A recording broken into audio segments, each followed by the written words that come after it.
Welcome to the Opie and Anthony Show. Hey. Wow.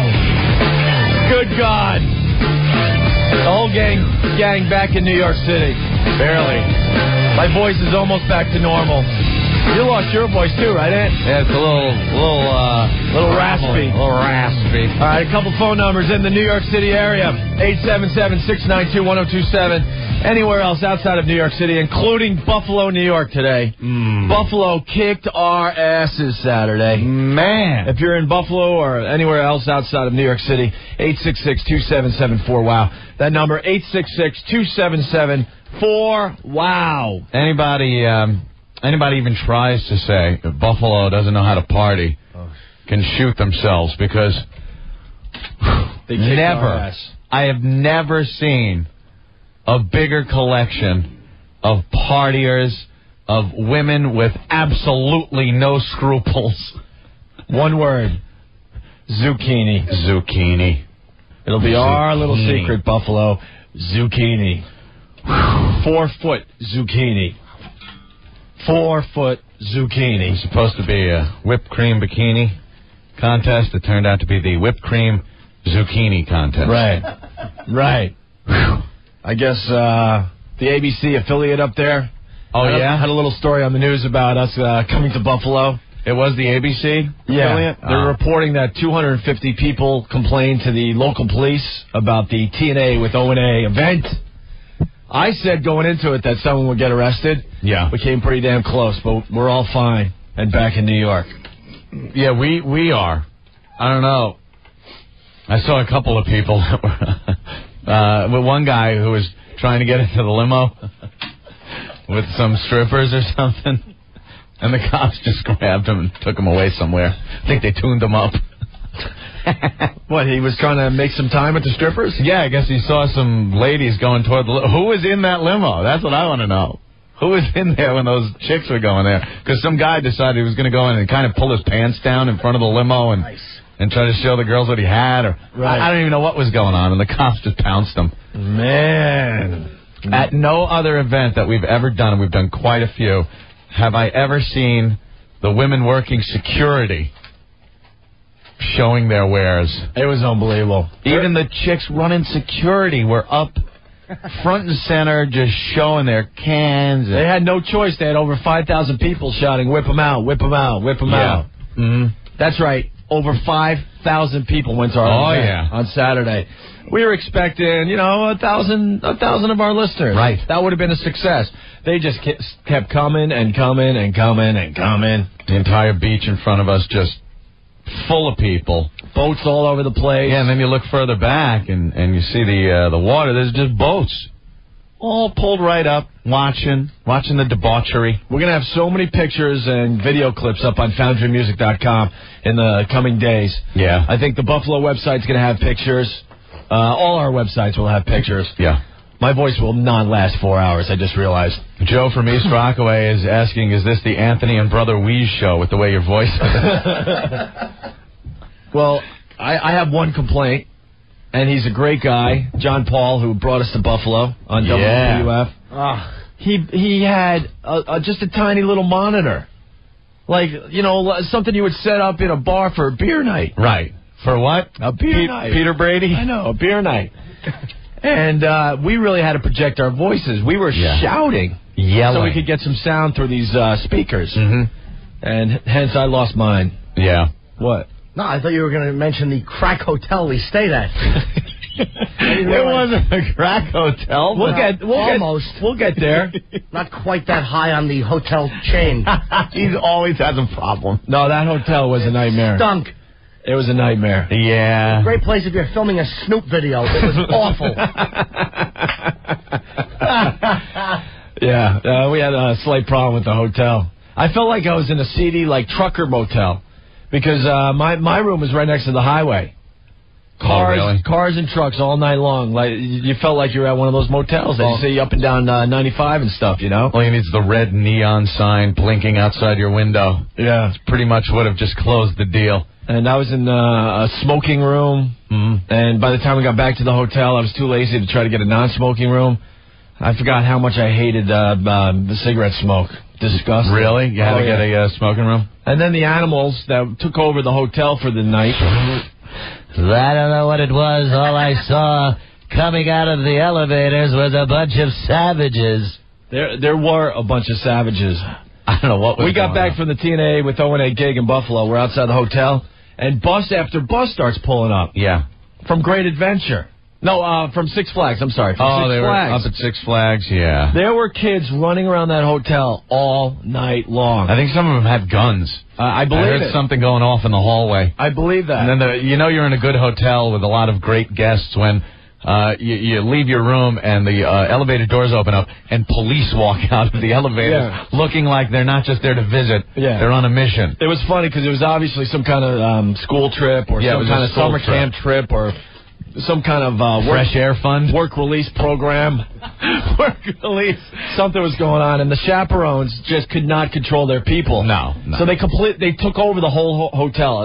The normal quote guests were horrified. They broke the elevators. They broke the elevators. So I mean, you were using what, the service elevator to get so get to your annoyed. room. Why do they have to go wilding in the lobby of the hotel? Why do they have to ruin the elevators, break things? They're knocking on Ben's door. Where Ben was right by the elevator. He was the first room when you come out of the elevator on his floor. Worst place to be. Right. Because they're all getting out of the elevators and just banging on the doors as they go down the hallway. You know, Norton had the best line about the hotel. We were coming back from Chef's, a nice little Italian restaurant there in Buffalo, after the gig. And what did you say about the hotel? I don't remember. How they advertise? I don't want to blow your line, bro. Oh, we were talking about the people that are staying in the hotel and where do they advertise? In the police precinct? I didn't remember saying that. It was really funny. Yes, I had a moment there on the bus.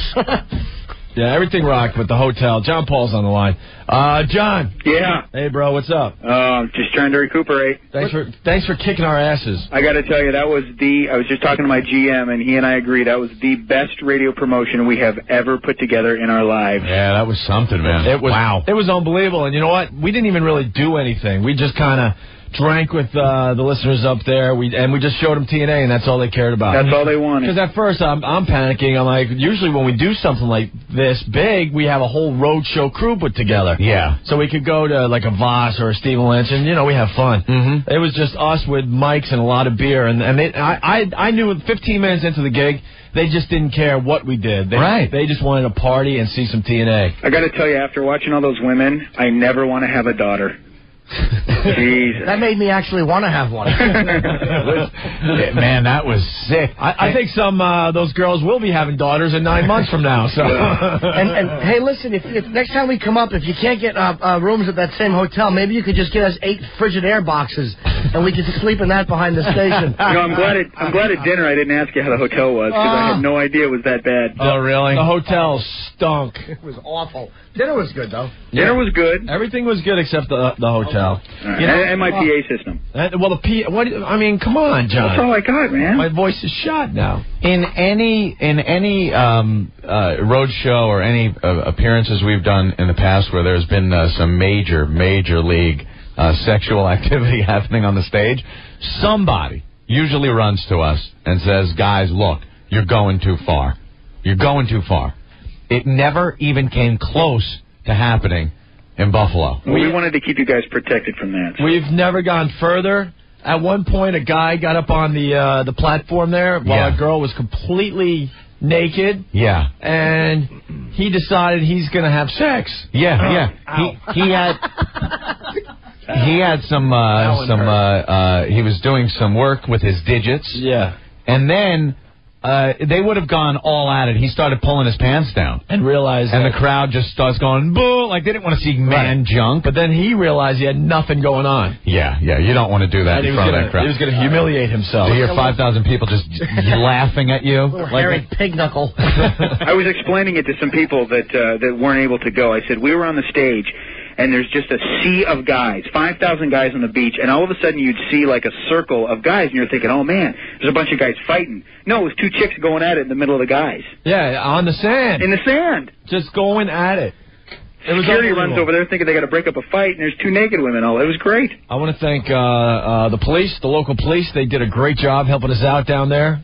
Oh, yeah. The security was great. How about that? The security was great. I want to thank the 7-foot monster that was following me around all day.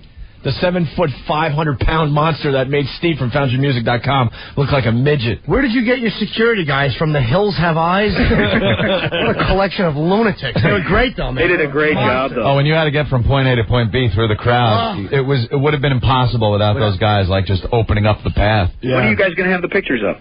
Well, Steve had to work on the Ozzfest pics and video, so I think hopefully some will start coming, going up during the show. Hopefully. We'll see. At the latest, late tonight. Okay. You are so funny today. Dude, you don't even know how funny this is. Hi. I brought your newspaper. My voice has cracked 4 times already. There's 5. You sound like Jane Mansfield right before she sang a happy birthday to Kennedy. You won't let that die, will you? No. So when are you guys going to come back? Never. Oh, don't talk like that. No, we'll figure it out. Oh, hell yeah. I'll be up for the Jets-Bills game. Hey, Anthony, was this your first time in Buffalo? Yep, first time ever in Buffalo. Well, you guys can't talk bad about it till January, and then you can let loose.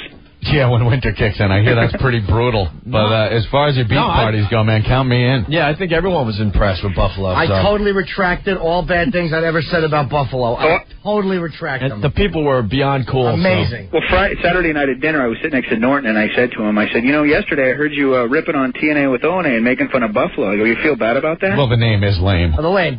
But you know what? It explained it. It certainly did, because it should have been T-A-N-P. Because I saw a lot of snee. Yeah. That one girl, she was able to stand up on the cement. That was we were trying to tell the girls, look, don't go up on the little 1-foot wide cement wall. We were elevated above the crowd on this platform, and they're standing there precariously perched, ready to fall in, and she lifts one leg up. She's got nothing on, and just points it right at the crowd. I'm like, if she falls into that crowd, there's going to be about 20 fingers disappearing. Yeah, believe me. It's going to look like seagulls attacked. It's great, though, man. I haven't had a chance to talk to the right bird. Good. I haven't had a chance to talk to the club owner today to find out what his thoughts were, but I'm sure he had to be pretty happy. I talked to him before I left, and, yeah, he said he had a great time. Yeah, he pretty much wanted to give us oral treats. He was so happy. Never sold more beer in his life. What happened with the news station up there?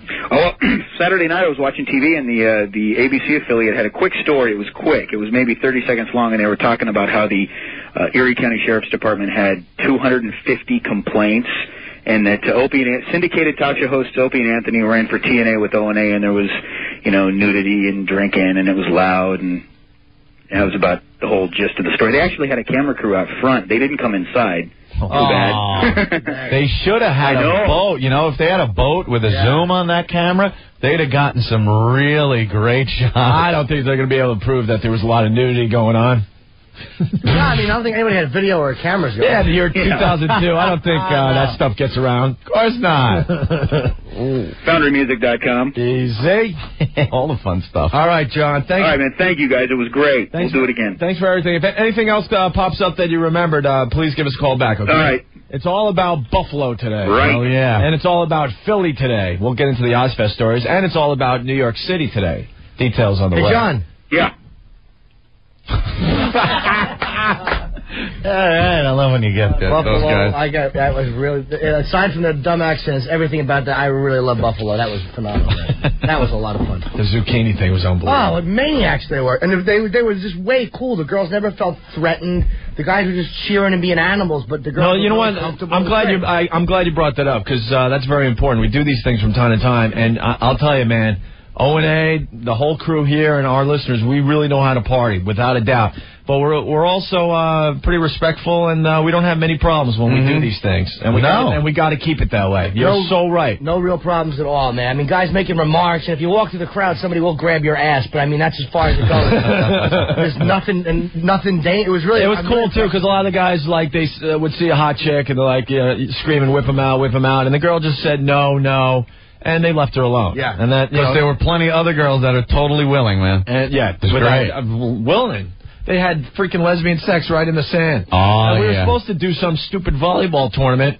After about 5 minutes of the first game, we're like, you know what, this isn't going to work. All of a sudden, all the girls get naked on both sides and jump into this massive pretzel mess in the middle of the sand. But there was, it wasn't just like little lame, you know, lesbians can be really lame, like they just, put a face on their breast and go, and you're supposed to be turned on. Yeah. This was like balloon knot eating. Yeah. Everything, yeah. Oh, it was great. Oh, when the Eat the A chant started, this was actually my highlight of the whole event.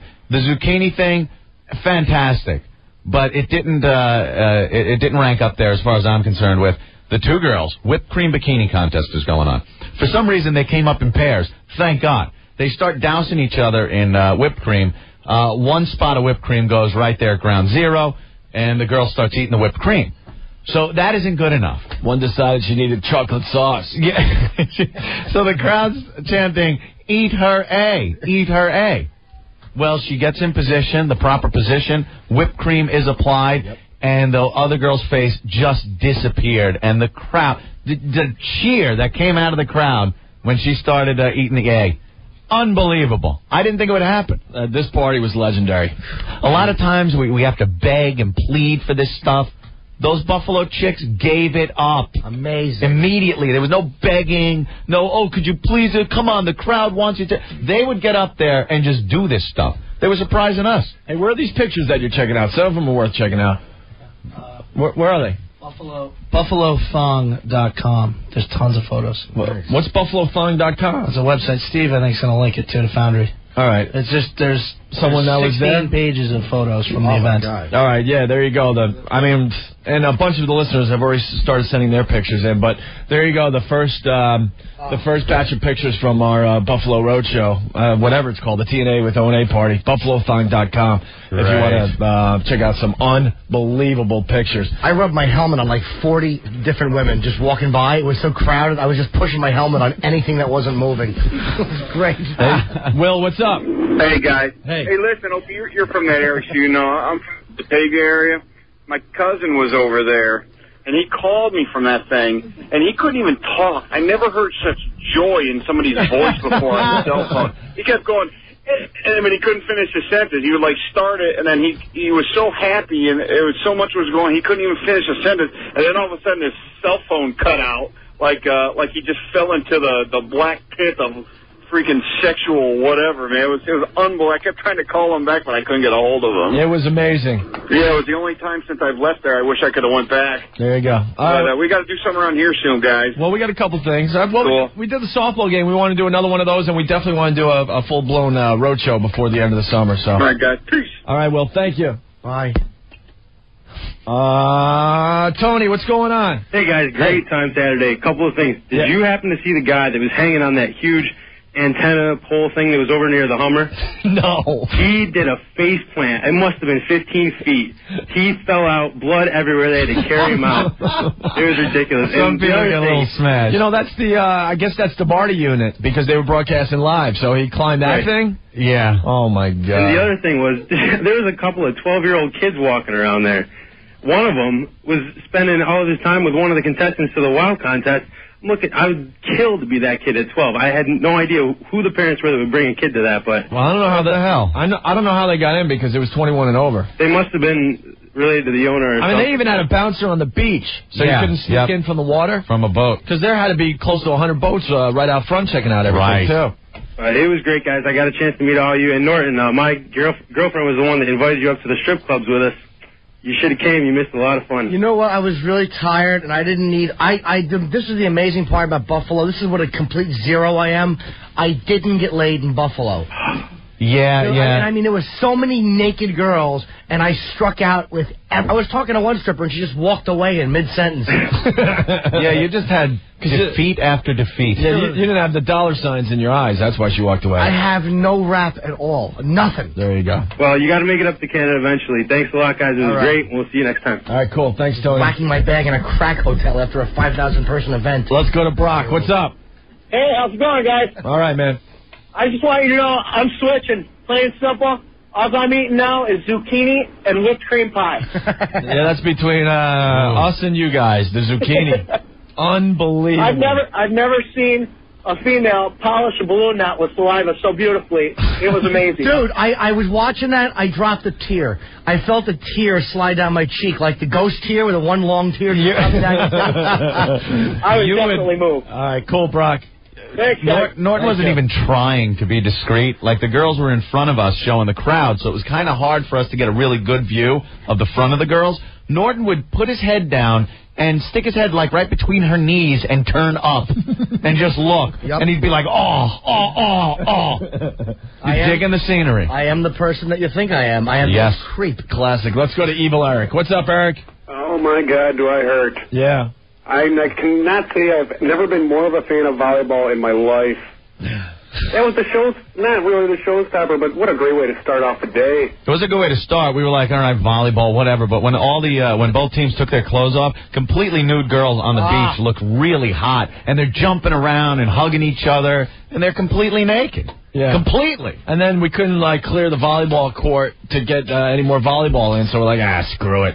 Who wanted the volleyball, man? With the way things are going? It was funny. They couldn't even get a serve over the net, though. No. Went to true the film on that alone. And, Lauren, how did you not get laid? I saw some hottie, cute little girl with freckles hitting on you. Come on. No. Oh, that was the girl that craved attention. Yeah, exactly. No, she wasn't hitting on me. We're talking. I was leaking fluid, and she's like, I got a boyfriend. Ugh. I hope you and him both drop dead. Get away from me. Stop with the I have a boyfriend. Don't talk to me if you have a boyfriend. I'm a sex addict. I'm not interested in chatting and really, where are you going now? Who cares? It's true. It's like having some heroin in front of an addict to go, here, but you can't have it. For the record, I am the creep you're listening to is the person I really am. Don't talk to me. If you're trying to figure out, is he really like that? Yes, he is. Hey, Fenton, what's up? Ugh. Hey. What are you, a detective? It's the worst name I've ever heard, sir. What's up, Fenton? Fenton used to be the governor of New York. Well, this is Fenton. My buddy was the first guy to give that girl $10 to run the Green Dill. Oh, really? Yeah. Yeah, I forgot about the Green Dill. She didn't. That was great. It certainly was. Thank you. I don't know what they're going to dump out of today. Jeff, what's up? What's up, bro? Hey, man. All right. Got a couple things. I want to thank you guys for throwing the best beach party I've ever been to. Thank you, Buffalo. And you guys really helped us out because we flew that day from Philly, after the Ozfest, so we were really beat to begin with, and you guys definitely made it worth it. Hey, potty mouth, little potty mouth action. Hey, I'm still catching up from Saturday. It's all good. All right, man. You guys take care, and I hope to see you soon. All right, Jeff. Thank you. Peace. Bye. Let's go to Dan. Hey, Dan, what's up? Guys, how's it going? All right. I was the sign guy. I was the one with all the crazy signs. Which one? I had Kelly Osbourne hates Anthony. Yeah, I saw this guy. Jackson loves boys. Yeah. Opie had a Geneseo reference to you, Sunni Geneseo in there. Very good. But I gotta say something, guys. That annoying redhead, she was craving attention. Because that girl wasn't even really that hot when you compared her to the strippers. I don't know who that girl was, but she kept getting in Norton's way. The strippers are trying to do their thing, and she's trying to stand there. And I announced it to the whole crowd, and the crowd they started dying. They were laughing so hard. Go ahead. No, you were right. You did call her out on it, and then she kind of just snuck to the back. She was nice, but it's like, stop. It's not about you. I had the OJ as my dad sign, and all three of you guys signed it, actually. Oh, cool. But then my two buddies said, hey, let's go walk around. And they pretended they were interns with the show. Right. And they went around and proceeded to get pretty much any woman walking around to sign the thing. So you really, when the day was over, you couldn't make out OJ as my dad. I tried to preserve where your three signatures were, but it was chaotic, and there was just mayhem everywhere. All right, thanks, bro. All right. Bye. Maybe he needs a little more recovery time, Opie. That was good. More. If you could make that story in 13 episodes, you have a hit show. All right, we're going to take our first break. But Ben's checking out the pictures from, what was that again? BikiniThong.com? Yeah. Buffalo Thong. Buffalo Thong. Oh, Buffalo Thong. Yeah, I've been looking at them too. Man, I have not. This is like going to a Hustler site or something. Just nudity. There's a picture of some girl flashing, you're just smiling right over her shoulder. And then picture of a girl bending over, showing her ass to the crowd, and other things also, because she wasn't wearing any. Did you realize there were another 1,000 people inside checking out bands, too? Yeah, I know. There's a whole I'm other checking out thing going pictures on. of bands. I'm like, where do those pictures come from? It was the same event. I'm on the nude volleyball girl page right now. Nice. All right. Great pictures. As we go to break, check it out for yourself. I think that site's going to be slammed today. Yeah, it's not even moving now. BuffaloThong.com. Oh, wait, there's more on this site? Hey, Sean, what's up? Hey, what's going on? Hey. What do you guys think of the site? Which one? BuffaloThong.com. That's the one I'm from. Oh, okay, because they have it listed as something else on the screen. It looks great, man. Yeah, I took all those pictures. Dude, it's getting slammed right now. I know. I totally know. As soon as we got them off the camera, I ran out of battery power. I would have taken more pictures. How I many only got pictures about did you 200. take? Oh, you took 200? Yeah. Holy jeez, what is this picture? Turn it around, I'm seeing, well, I can only get the thumbnail right now. Look at what's the action's going on there. Two naked girls, one straddling the other. Right in the middle of the volleyball court. Yeah, things are going on. I had a picture of that 12-year-old kid, but we didn't want to put it on the site. Well, good choice. Thanks for helping us out today. Yeah, no problem. All right, Sean. Bye-bye. Bye. That site's going to get pounded all day. Yeah. BuffaloThong.com. Pictures will be up on FoundryMusic.com. They'll be all over the place, all right? Mm-hmm. We'll take a break and we'll continue. We got ratings in New York. We'll give you the good news next. Also, got to talk about Ozzfest a little bit, what happened afterwards. Yeah. Anthony decided he needed cigarettes. I needed some of those Indian beaties. And, well, we'll have a story next for you. They only sell them in one spot. I understand. We'll give you the details in just a bit. Oh, great. Screw your voice up more. System of a Down, they rocked at Ozzfest. Oh, hell yeah. We're back with the Opie and Anthony Show. That's Chop Suey, of course.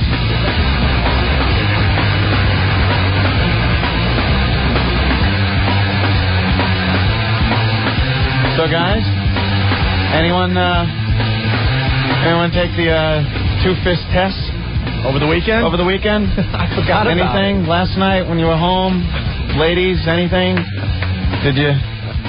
Were you in a state where you can finally give yourself a true fist test? Now, this was something that came up on the show last week.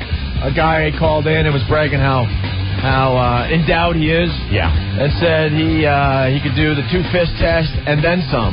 Yeah, he was able to wrap two fists around it and still have like a helmet sticking out of the top. So everyone started thinking, do you pass? Do you pass the fist test? I still don't know. I didn't give myself the fist test, but I wasn't sure about this. Over the weekend, get a little frisky with the girlfriend, and I'm feeling something. And I'm like, I'm thinking, is she giving me the fist test? The two fist test. I think she was giving me the fist test.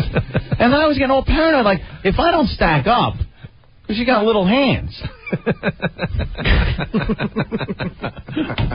It's like, man, if I don't stack up. Yeah. I think I passed. You think you passed? Yeah. I hope I did. Did anybody? I tried it with, but it doesn't really count because it was Voss, and for his to be effective, it has to be 4.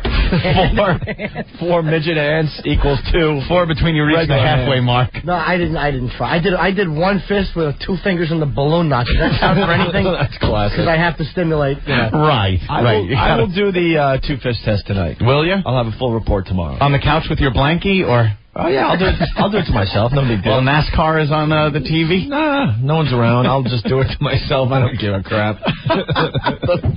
And the worst is, even if you get it, it's not like you need, because you're going to move up a quarter of an inch and stop, and then go back down. Up a quarter of an inch, stop, and go back down before you hit it. You understand? But you just want to know if you stack up. Hey, without cheating and grabbing, like, yam bag, too. You know.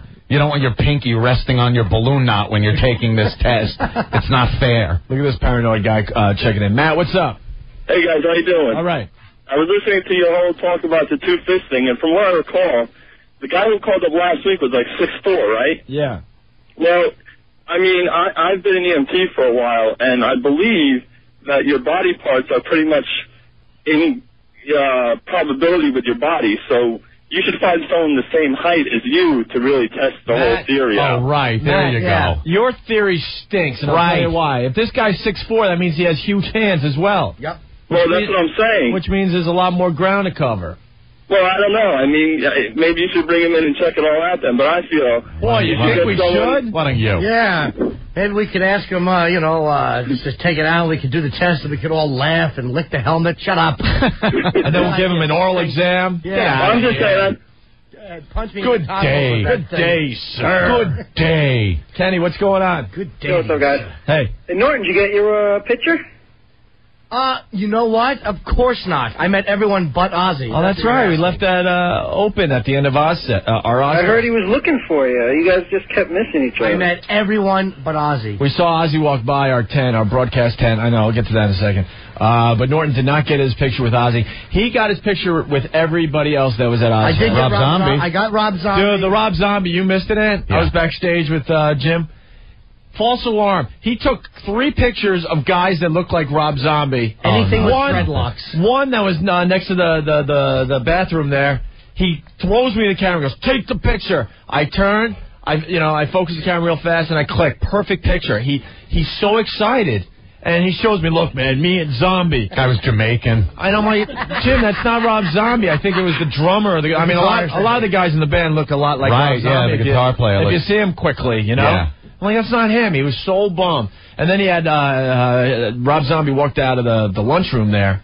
For a split second, I go, dude, there he is. I've never seen Jim Norton run faster in my life, and he got his picture with Rob grabbed Zombie. Sandy, Opie's girlfriend. I'm like, come on, and because I knew with a girl you'd have a better shot because it's less threatening. And she was great, man. She came and I got the shot, and there was a big reflection off the glass in the middle, and I was miserable. I finally had to go to him. I'm like, look, man, I don't like hanging out with you because you're obsessive like I am, and some of the stuff I'm trying to work on, I have to deal with through you. I was nuts with that, but I photoshopped it. He gets the Rob Zombie picture. Yeah, let me explain. I mean, he said it kind of. And there was a glass door behind. So, and the sun was down, obviously, using the flash. So there's a big, not even that big. It was, the flash was in between Jim Norton's head and Rob Zombie's head. Oh. It was maybe a third of the size of their heads, okay? But it didn't interrupt with their faces? Not at all. It was just in the background. There was a reflection off the window of the flash, okay? He was so obsessed. He was so happy he got the picture with Rob Zombie. Then he's so obsessed. Dude, you think I can get, take this out with Photoshop? I don't know if I can. I'm like, will you stop obsessing about this? I'm like, you still got the picture with Rob Zombie. Who cares? I've been to eatabolt.com. Some of the pictures with your celebrities, they're not even looking at the camera and you don't even care. I know, you're right. But anyways, make a long story short, he did the Photoshop, and it looks fine, like I told you. I got to make it a little bigger, though. What? No. I chop it down. You have to chop it down to upload it to the web, but I have to make it a little bigger. It's too small. And I want people to see me and one of my other celebrity friends. Of course.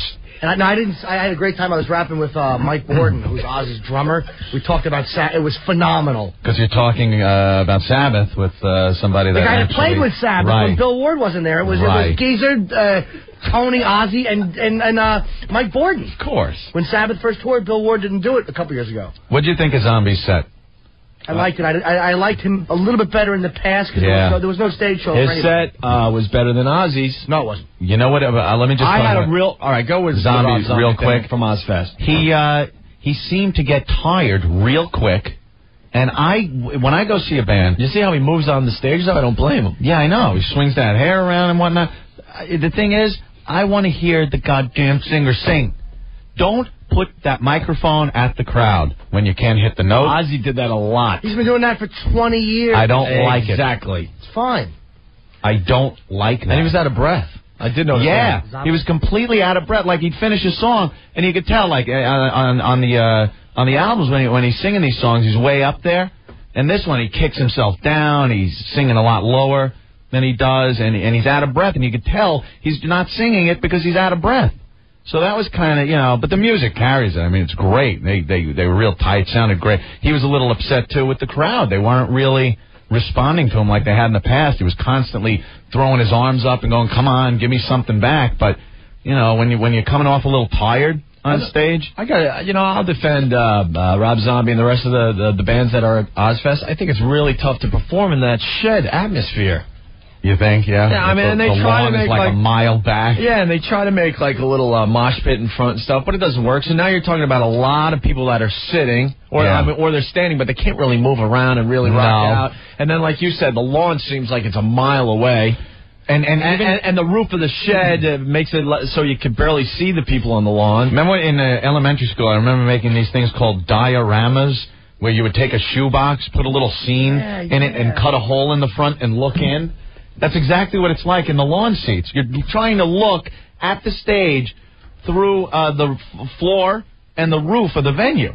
And you got like this little slot to look through. It's just a weird way to perform. And they watch on the big screens. Those you sheds can't even watch the band. Those sheds are fine if you're going to go see the Moody Blues or Steve Winwood. You know, some of that crap that tours every summer, Chicago. Yeah. But, you know, when you're talking like Ozzfest and some of these other newer bands, you kind of think it's a really tough stage to be on. Yeah. System of a Down, though, man, they rocked. That guy's hitting the notes and sounding good. Yeah. Let's see him do it in 30 years. All right. When he can do it in 30 years, I'll Ozzy was really doing it. Dude, he's 30 years. He's 30 years performing. I was embarrassed of looking at Ozzy. Not at all. I know you're a super fan, so it doesn't matter what I say. Why didn't you tell Kelly this? Huh? Why didn't you tell Kelly this? Thank God it was after we interviewed Kelly. Hung me out to dry. By the way, I got to thank. I was in the pit. I don't like to mosh at all. I'm a meaty man. I don't want to mosh. There was a cop. He was 6'5", a Jersey cop. He's a fan of the show. 310 pounds. Yeah, big guy. Oh, he was awful. Just a large, baby-fenster-looking monster. And he's like, dude, he's like, just stand by me. If anything happens, you can just step behind me. I felt like a little chick dating a big guy. Really? Every time a fight would break out, he would just gently nudge me aside. And nice. This guy, his name is Matt. Thank you, man. You really made my show enjoyable because I felt comfortable. You were right there up front for Ozzy. Yeah. Looking right at Ozzy. He was dead center. Phenomenal. He got soaked by the water. I didn't care. And the show was great.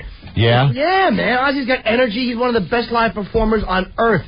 What he's Garcia made a living sitting on a bench for 30 years. I'm glad he's still rocking, but he's not the greatest live guy out there right now. You see the crowd, the way he motivated the crowd? I'm telling you. Watch other bands. Look, they can't keep a crowd going after rocking all day. I'm telling you. I'm going to pass my opinion on to Ben. Because I'm not going to sit here and act like I go to a lot of shows. I don't go to as many as I used to. Ben goes to just about every show that comes through New York. Ben, what do you think of Ozzy on that stage? Well, actually, he was 100 times better than he was in December when Steve and I saw him in December because he couldn't move. But he had more energy this time. System of a Down kicked his ass. No, but he's nuts. Dude, no one cares about System of a Down. Stop it. Stop it. I'm not saying they're not a good band, but what I'm saying is they were freaking out. The crowd was going wild for them. And he followed them. He brings I love to see System of a Down go on after Pantera or go on after Disturbed or go on after Marilyn Manson like Ozzy does. He almost missed his hands when he was trying to clap. Oh, God, no. His hands were above his head, and it looked like he really had to think to make sure they connect. Oh, no. He was, Jim. He wasn't bad, but I mean, I walked the whole crowd during System and during. I was out on the lawn. I checked it from all angles. System of a Down had the crowd going. Right, they were going animal. Insane out there for both angles, inside and out there. It was crazy. I mean, he's not bad. I mean, he's just not. He's simply the greatest live performer. I'm telling you. He is the best. You watch other bands, they do. I mean, Kiss is an exception because it's a constant show. You're telling me he's the best out there right now. Oh, dude, you're insane. He's 53 years That's old. Fine that he's 53. So what did Queen do when they played? Or seriously, any other band, what do they do? I don't want. Jerry Garcia sat on a stool and people rocked for 3 hours and enjoyed him. He doesn't do that. Yeah, I'm not a Garcia fan either. Throwing water on himself. He's a maniac on stage. That's the beauty of him. Eddie Trunk, what's going on? I got to jump in here for a second. Yeah. Jim. Yeah. You know that I am with you, totally on the same page with you with Sabbath and Ozzy. Right. But the reality is I went to see Ozzy on last year's Ozzfest with Sabbath, and I left after 3 songs because all he did in the microphone was apologize to the crowd because he had no voice at all. It was like Sabbath karaoke. So what? It didn't matter. He's been doing that, Eddie. Live at he's the greatest live. No, listen, it doesn't matter. He used to forget lyrics. That's why Sabbath never did a live album until they did Live Evil with Ronnie James Dio. Because Ozzy would forget the lyrics. He's dyslexic. It doesn't matter. His voice goes. Who cares? It's a disease. You're watching him. It doesn't matter. That's the beauty of him.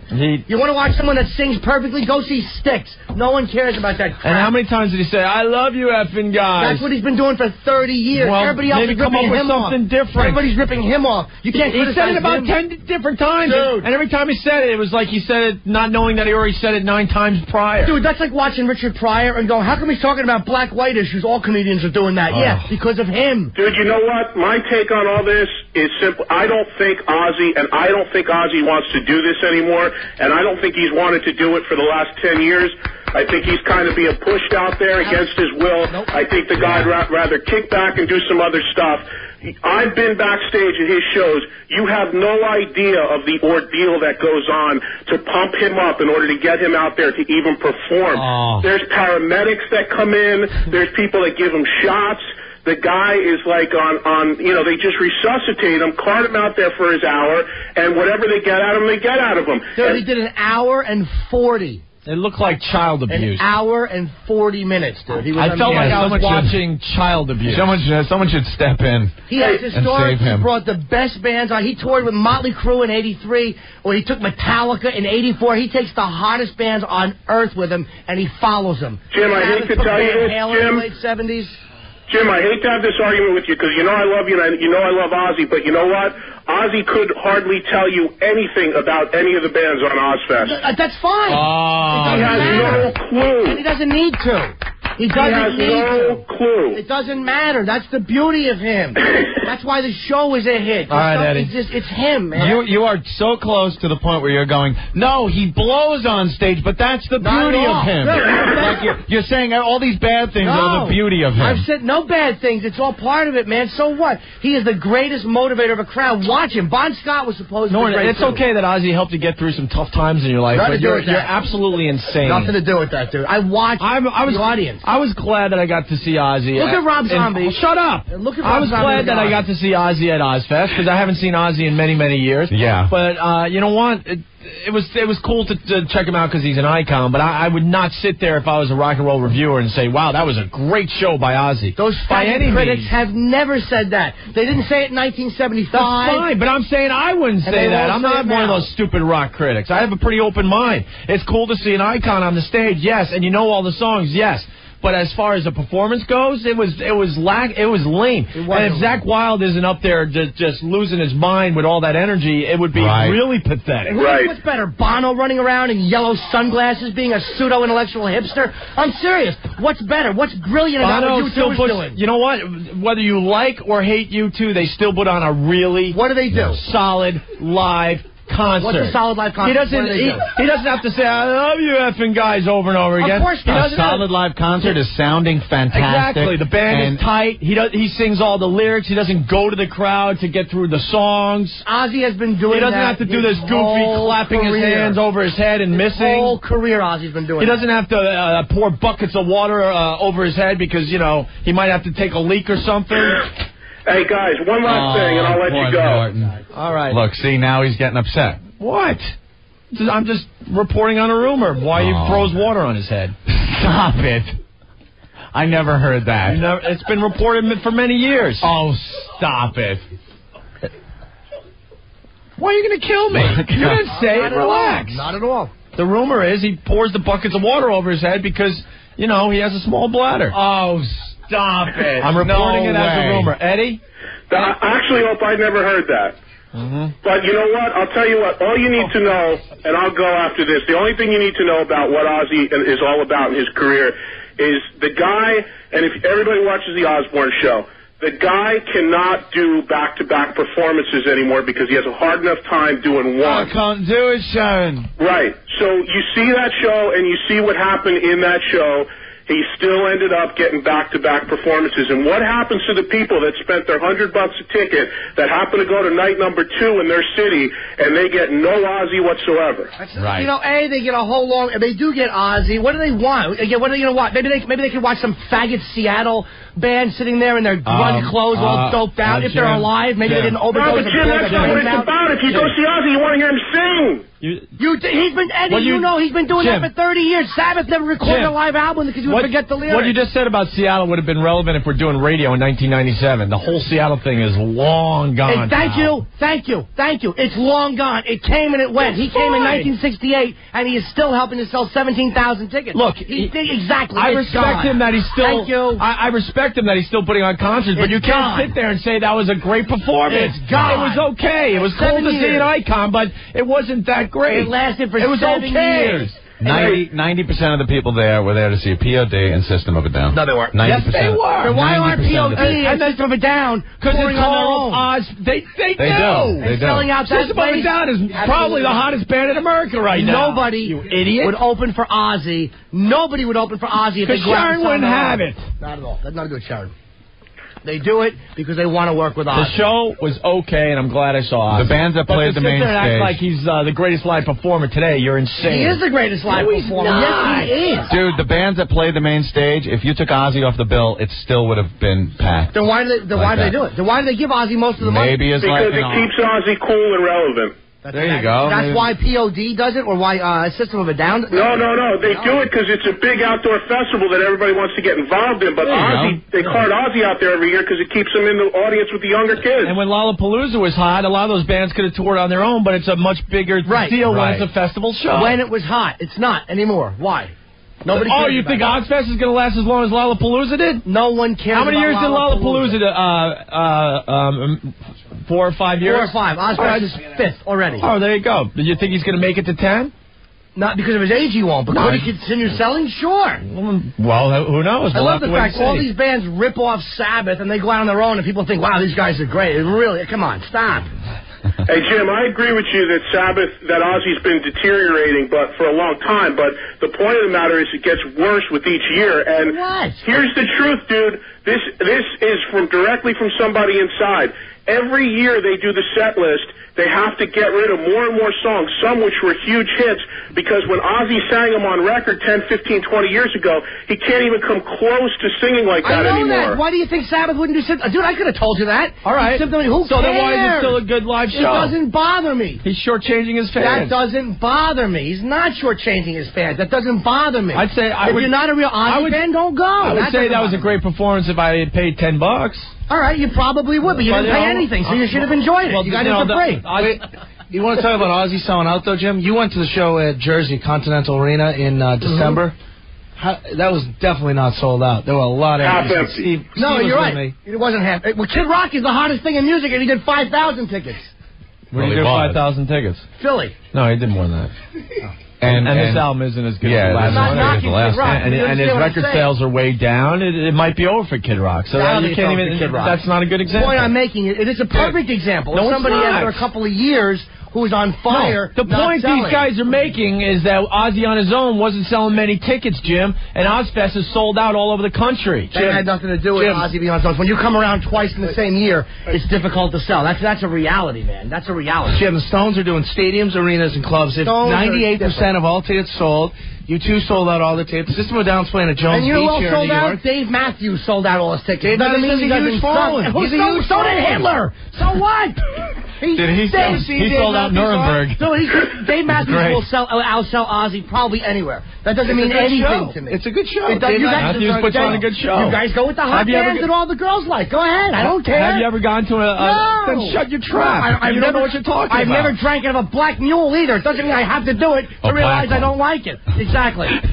Uncut Spanish is a totally different world. You're very close-minded with your musical taste. I'm not close-minded. You are a little You bash U2, Dave Matthews. They're overrated, man. You don't know. You've never seen it. Have you seen a U2 show? I never will. Have you seen a Dave Matthews show? Yeah, I did see U2. I've seen Dave Matthews, I've seen U2, and I've seen Ozzy recently. You want to know, Ozzy was the worst by far. Of course you're not going to like Ozzy, but you should. Why? Because I know it's not your vibe. Because I have a vendetta? No, I was a big Sabbath fan growing up just like you. No. But I would rather go see a U2 or Dave Matthews before I see what I saw at Philly.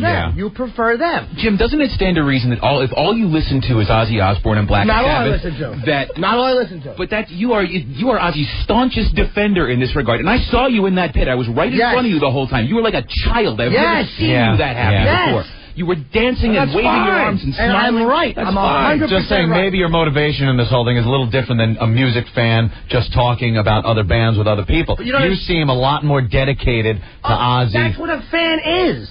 It's not just, if you want to listen to the record, sit home. Other bands are boring. They last for 3 years, they're hot, and then nobody goes to see them. He's been drawing since 1968. That's the beauty of him. He's 53, and he doesn't hit the notes anymore. So what? Richard Pryor can't do it anymore because he had MS, but so what? People still go to see him. You want to see the bands hitting the notes. You want to see... I never cared about that. I swear to God, no. You gotta see Jim. Dude, Eddie, this is honest to God's truth. One of my favorite things about him is that he would butcher songs sometimes when he was drunk. I love that. See, that's the beauty of it. I loved. I had an Over the Mountain from 1982 concert in Cobo, Detroit, where he lost his voice probably after, hey, thanks for coming tonight, first lyric. Do you think most fans of Ozzy that go to the shows are thinking like you, that they don't care? Considering the fact that he has been drawing since 1968, I would have to say there's something to it. But he isn't drawing on his own. Like I said, POD and System with the people that, last chance he had to draw on his own. You were at that show at the Meadowlands in December. Dude. It was empty upstairs. That was a lean crowd, man. Because it was December and Ozzfest had just come through. Look at Motley Crue is doing. As great as Motley Crue was, they're having problems. You understand what I'm saying? You just put your foot in your mouth because other bands like U2 and Dave Matthews, they sell out multiple shows, my friend. And so will Billy Joel, of course. But Ozzy had a chance, one show. All right, it was close to us, as he couldn't sell it out. Whoa. If you want to go with who's popular, he couldn't sell out. Hey, and you're right, Friends is the best show ever. Been around for over 20 years now as well. Friends is the best sitcom ever written because it's very popular. U2's been around, what, about 25 years now, Ben? 1980, they first album. No, they were, they were around as the hype before that. All right, so we're talking 22 years for U2. Absolutely. Yeah, a popular band today. No, they've been doing it for 22 years. That's a pretty long time. That's a good track record. And when they come to New York, they sell out multiple shows at Madison Square Garden. 3 at the Garden, 2 at the Meadowlands. And you know what? And Friends outbids financially almost every other show. I'm telling you, I don't want to hear how many shows they sell out. It doesn't matter. You brought it up. You said the reason Ozzy didn't sell the effing Continental was because it was too close to Ozzfest. That's you idiot. true. He's not going to draw like you two. Yeah, I'm going to stop because you're embarrassing yourself. I'm not. I'm right. What was that? The Mary Mayhem right. tour? It was the Mary Mayhem. Had a good lineup. It was who? It was Rob Zombie. Soil, and Soil, Mudvayne, Zombie, and Ozzy. It's not a bad lineup. If Ozzy is as great as you say, he would have sold out the Continental. He would have sold out multiple Jersey and New York appearances on his own, and still be able to do Ozzfest. So you're saying that great equals popular. You were the one that brought up the lack of ticket sales. That's why. So I had an argument, and I kicked your ass again. You did not kick my ass again. I certainly did. You're saying that because you said the only reason that Ozzy didn't sell a lot of tickets at the Continental was because of the Ozzfest. Because but here's a band I really enjoy, like U2. Dave Matthews, I'm not a huge fan of, but he does the same thing, multiple shows. I'm saying, of course they will outdraw Ozzy. And I don't listen to U2. And I don't listen to U2 because they're a popular band, ass. You're saying that's what makes them better. I've been listening to them since 1980. Ozzy's not going to draw like you. Have you heard of an album called Boy? No, I don't care about that. Of course not. For what? That's when I started listening to Sabbath, Bloody Sabbath, and whatever. The same thing. But I kicked your ass in every argument this time. If that's what's important to you, then that's what's important to you. No, you didn't. You brought up the ticket sales. They casually said when Ozzy came to the Continental, he could barely... I didn't bring up ticket sales. He didn't sell that well. I didn't bring them up. All right, but then you had an argument and said, well, the reason that happened was because it was too close to Ozzfest. Ozzfest is in the song. Well, if this band is so great and everyone needs to see him, why can't he sell out both shows? If he's so great, why didn't he sell out both shows? Great equals popular. You're just making my point. No, it's not. Yeah, I guarantee you. No, there are different circumstances like that. You're talking about things like Friends. Of course, there's going to be things. Look, the stupid Backstreet Boys and all those dopey bands sell out places. They're not good. They sell it out because they have this popularity thing going. Exactly. But there are different things. They don't all fit in the same category. Ozzy isn't selling because there aren't many people that want to see Ozzy live. There are by a lot himself. of people that want to by see himself. Ozzy live. Of course there are a lot of people that want to see Ozzfest is selling out because of all the other bands. Show on television. It's something about him. And did we need the 5-minute commercial before Ozzy came on? Yeah, why not? That was pretty sad. The way the industry has gone with bandwagon bands like U2 and all this crap, it's about time Ozzy gets paid. Hey, ass, U2 is not a bandwagon. Just jump on the bandwagon saying... Stupid Eddie Trunk is laughing. Just jump on the bandwagon. Oh, the U2 is brilliant. Why is Bono brilliant? Why? Yeah, U2's been doing it for 22 years. Some kids that are listening to U2 now weren't even born when they started. Exactly. Yeah, they're a bandwagon band. No. People who like them. Oh, yeah, they're brilliant because everybody thinks they're brilliant. Stop. What's brilliant about him? What's brilliant about him? He puts on yellow shades and he has this pseudo-intellectual nonsense. Who cares? I don't really give a flying crap if he does that. Exactly. He writes good songs. The shades are actually blue. Whatever they are, they're pompous. I don't really care about his politics and how he looks. He makes a speech but you know in what? between every song. You know hey, what? guys, man, we got to stop with the environment. Shut it and sing. And Ozzy. I love you, effing guys. Exactly. Thanks for coming. Let me pour another bucket of water on my head because I can't take a bathroom break. Shut up. Exactly. Or maybe he should move to Seattle, do dope, and overdose, and blow his brains out, and then everybody would think he's a real genius. Come on, stop. Stop. I feel like I do when my parents used to argue, and I have to sit there. Hey, on the new Ozzy Live album, his big catchphrase on that, if you listen to it, is every other sentence he yells out, "You're number one!" Because he's playing to a Japanese audience, and I guess he thinks it's like, I don't know, like a Chinese menu thing. He just goes, he goes, "You're number one!" He's from China or Japan or something. He yells that in every song like 4 times. Dude, he's been doing that for years. That's the beauty of him. He's been doing that for years. But the thing is, between Jim, every song, he should make some boring pseudo-political speech. No, it's not that. But Jim, as big of a fan... Hey, Dick. What? You said you've never seen U2 live. I've seen them on television. So how would you know that Bono does that in between every song? song? Am I right? No. Not really. Not at all. Hasn't done that at all. What did he just say? Not anymore. Not at all. He once did it. So he never did Not it. after every song. And Really? It's to a minimum. Yeah. It's to a minimum, but he does it. Who does Ozzy vote for? You don't know. You've never...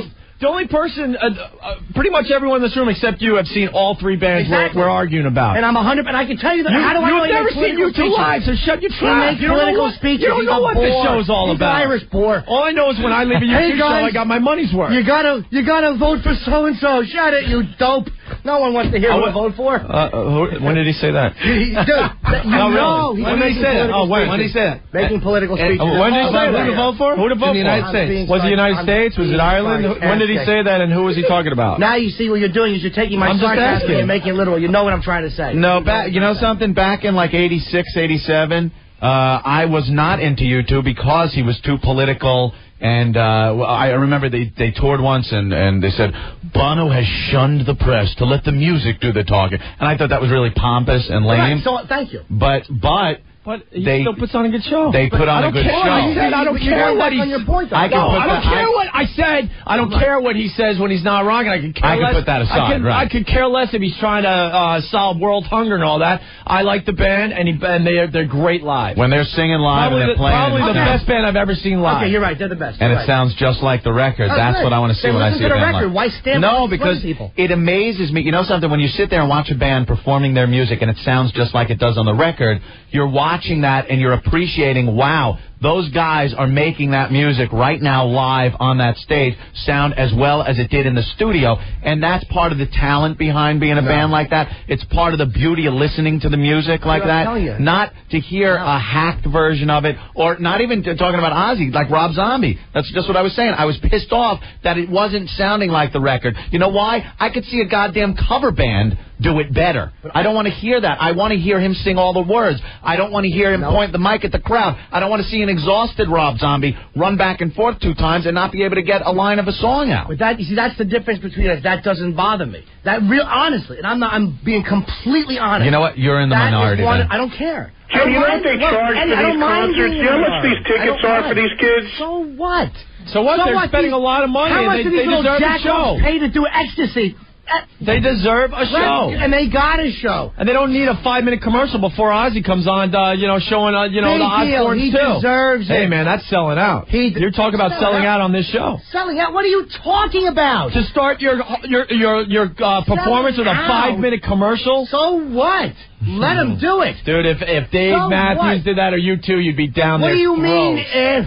At least Ozzy never made political speeches. Why does he need a 5-minute commercial before he hits the stage for the Osbournes too? Because Ozzy deserves to get paid. I'm telling you. Why? You win. That's right. Hey, Jim. Jim, and also Eddie can probably help me out on this. Eddie, how many albums? You hate commercialism, and that it was staring you right in the face at Ozzfest. I never said I hate commercialism. I'm not some big boring 5-minute commercial coming this fall. I never said I hate commercialism. The Osbournes too. And this time it's personal. I have been saying that I'm happy for all this success and all the attention he's getting. So where did I ever say I hate commercialism? I never said that. I'm not one of these dummies that said, "Oh, you sell it out, man." After you try to strangle your wife and you urinate on the Alamo, nothing you do for the rest of your life is selling out. Hey, Jim, the biggest mistake you're making is that you keep saying, well, Ozzy wants to do this and Ozzy's doing that. Well, I think he should do this. Dude, Ozzy hasn't made a decision about his career or anything in 20 years. That's the whole point. None of this has anything to do with Ozzy. He's a puppet. That's the beauty of it. Really, he's a puppet? He's a business manager. What are you talking about? He's being carted out there. Dude, he is out of it. He has no clue. He couldn't probably tell you half the band's playing on Ozzfest. Who cares? The bottom line is, at age 53, after 30 years, he is relevant, and that's the beauty of him. And I'm glad to see him finally getting paid. Yeah, of course. I get so sick of I wouldn't argue that he of course he's relevant, but he's not putting on that good of a show. Right. It's an okay show, and I was glad I saw. So if you don't like him, go watch it was an faggot European rock bands that are going to sit there and preach politics. Watch that. Jim, how many albums? What European rock band preaches politics? All of them. Yeah. How many albums? There's a big European rock movement right now. The last Ozzy album that came out. How many? Eddie, you know how many? I honestly don't know. It's reported to be gold, which is 500,000. 500,000. That's 500,000. That's not that much. That's nothing. Fine. I don't care. Then you go by record sales. That means sure. Hey, point. And again, how many people watch Friends? It's the same thing. That means I don't judge my music by what the other people like. I don't care. I'm just judging what I saw Friday. Bring this right. It was uncomfortable to watch. Right back around to where we started, if I may. The whole point of this argument, this inane argument again, is. Did Ozzy put on a good show?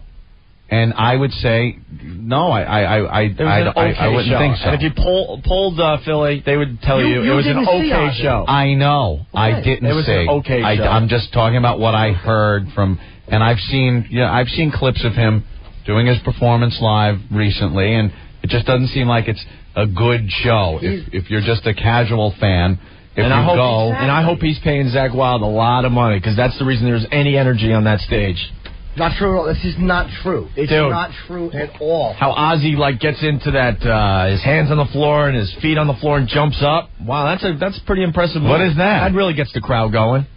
Oh, he would get in a frog position and then jump up over and over again. Yeah, he's been doing that since 1968. Oh, that's pretty impressive. Then go with who's popular. Watch Friends. Go watch. That's a good way to work the crowd. Hey guys, everybody likes the band I like. They're popular. Go watch the popular band. Dude, I was into U2 way before anyone else. I could care less. He's mentioning record sales. And I've continued to watch follow U2 because they still put on a good show and they put out great music. Go with who's selling the records. That's what you mentioned. Record sales. And that's exactly what I did in 1980 when U2 they were just playing in nightclubs. Yeah, you liked him when he was preaching politics. You're right. He preached from 80 to 86. No, he didn't. We're talking about that. In 1980, he didn't even know where his own junk was. Why didn't he ever say that? He wasn't preaching freaking politics and that. Oh, come on, yes he does.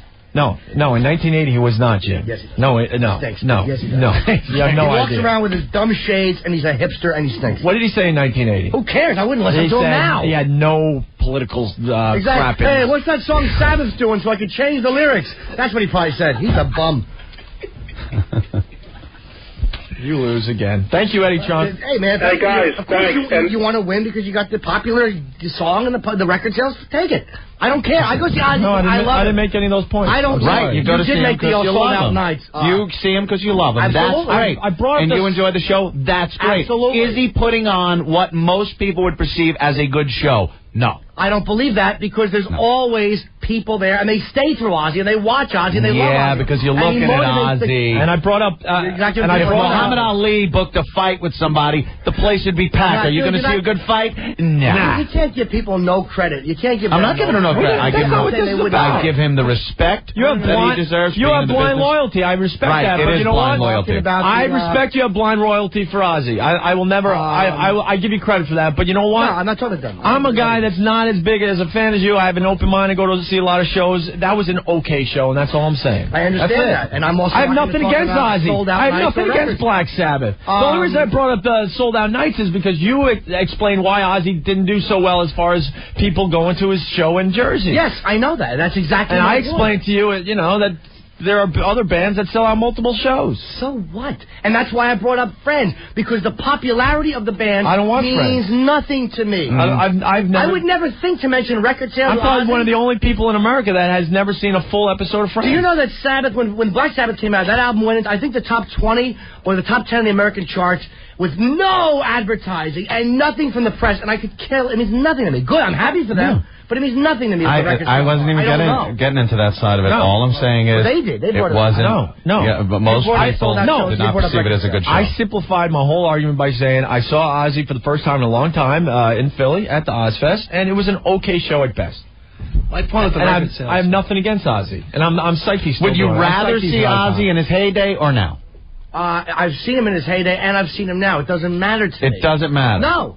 No, it really doesn't. That doesn't make sense. Of course it makes sense. I'm being honest with you. It doesn't matter to me. I'd rather remember him on the top of his game. I've always been like that. You know what? I was a huge Willie Mays fan. He came to the Mets. It was an embarrassment. I wish I never saw him that way. I never mind. He was 41 years old playing with the Mets, dropping basket catches in the outfield that he used to make with one hand with his eyes closed. It was embarrassing. Yeah. And sometimes you want to remember your heroes and your icons and maybe some of the bands you grew up listening to in a bigger state. No, then you're not I don't want to see Robert Plant ever again. I never wanted to see him. That's fine. The bottom line, that son of a bitch was never able to sing live what he put on the records, ever. But even in his heyday, I certainly don't want to see him now. In their heyday, I don't need to. I don't want to remember him. I don't mind remembering him like that. He is who he is. I like him for who he is. I remember seeing Muhammad Ali fight at the end of his career. You know what? I wish I never saw it because it's different. He was bigger than life. No, it's not different. I'll tell you the difference. Watching a guy sing is a lot different than watching somebody you love getting punched in the face. No, people have different heroes and different things they're into. There's a lot more at stake in boxing. Ozzy's not going to be killed singing. You're talking about it's simple. You're talking about somebody in his youth at the top of his game and older not at the top of his game. Exactly. I would rather see him at the top of his game. I don't care. And it was a better show at the top of his game. And this is anybody I'm talking about. I understand. I hate seeing these washed-up performers just fade away in front of the public eye. It's embarrassing. Exactly, and he's not fading away in the public eye. Yes, he is. Really? That's why he's got the hottest show on television? Yes, he is. You're out of your mind. Hey, Elvis sold out Vegas at the end of his life, and that was an embarrassment, too. The guy was a big fat slob, sweating on stage. It was uncomfortable to see. I guess for you to like them, they have to be good-looking and popular. Jim, Just say do you think the popularity of the TV show has anything to do with the way he sings on stage and performs on stage? No. And that's not the best parts of the show, and the reason everyone talks about it and watches it is, oh, my God, did you see Ozzy fall off the chair? Oh, my God, did you see Ozzy limping around and then with that ridiculous drawing he was doing? And he's also one of the funny. It's funny to look at Ozzy in that situation, the situation he's in. I think the show is successful because he isn't the Ozzy of old. It's an Ozzy that you're not familiar with. And I would love to see one of these faggoty pseudo-rockers let the public see the embarrassing part of their lives. Well, none of them could do it. I would love to see Bono do that. Are you now. kidding? They're lining up a bunch of Everybody is lining up for an Ozzy. They will fail miserably. And they'll all be posing for the camera. None of them will truly show what he has shown in his life. You're right. They're all going to be a bunch of political. I don't know about that. We'll have to wait and see. We'll have to wait and see. No, I don't see a P. Diddy show coming off like. Well, he's too successful. Nobody wants to look at good-looking guy banging Jennifer Lopez. Well, he's going to have a show similar to the Osbournes. Yes, and it will be a hit. It will. The Liza Minnelli one might be good. That chick's out of her effing mind. What's her name? Anna Nicole Smith is lining up to do one. Tommy Lee's doing one. Tommy Lee. Oh, great. Are we going to watch the kids drown in the pool? That would be a great episode. Tommy finds someone in the pool. Hey, here's a couple clips as we go to break. Well, the first one, Norton backstage at Ozzfest, talking about his backstage pass. And we got these backstage passes. It's not good enough for Jim. He's like, I can't go in Ozzy's dressing room with this. See, that's what he wanted. You do want to, he wants the pass that gets him everywhere. Yeah. He doesn't these passes are good. Yeah, no, they are. If you want to hang out in the parking lot and walk back in and out, they're phenomenal. You mean I can go to the car and come back? Really? Whoa.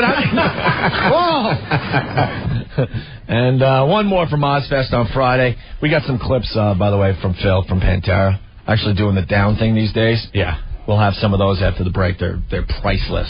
But one more, Norton talking about his backstage. Oh, no, we're talking about backstage being overrated here. Backstage is so overrated. Stinks.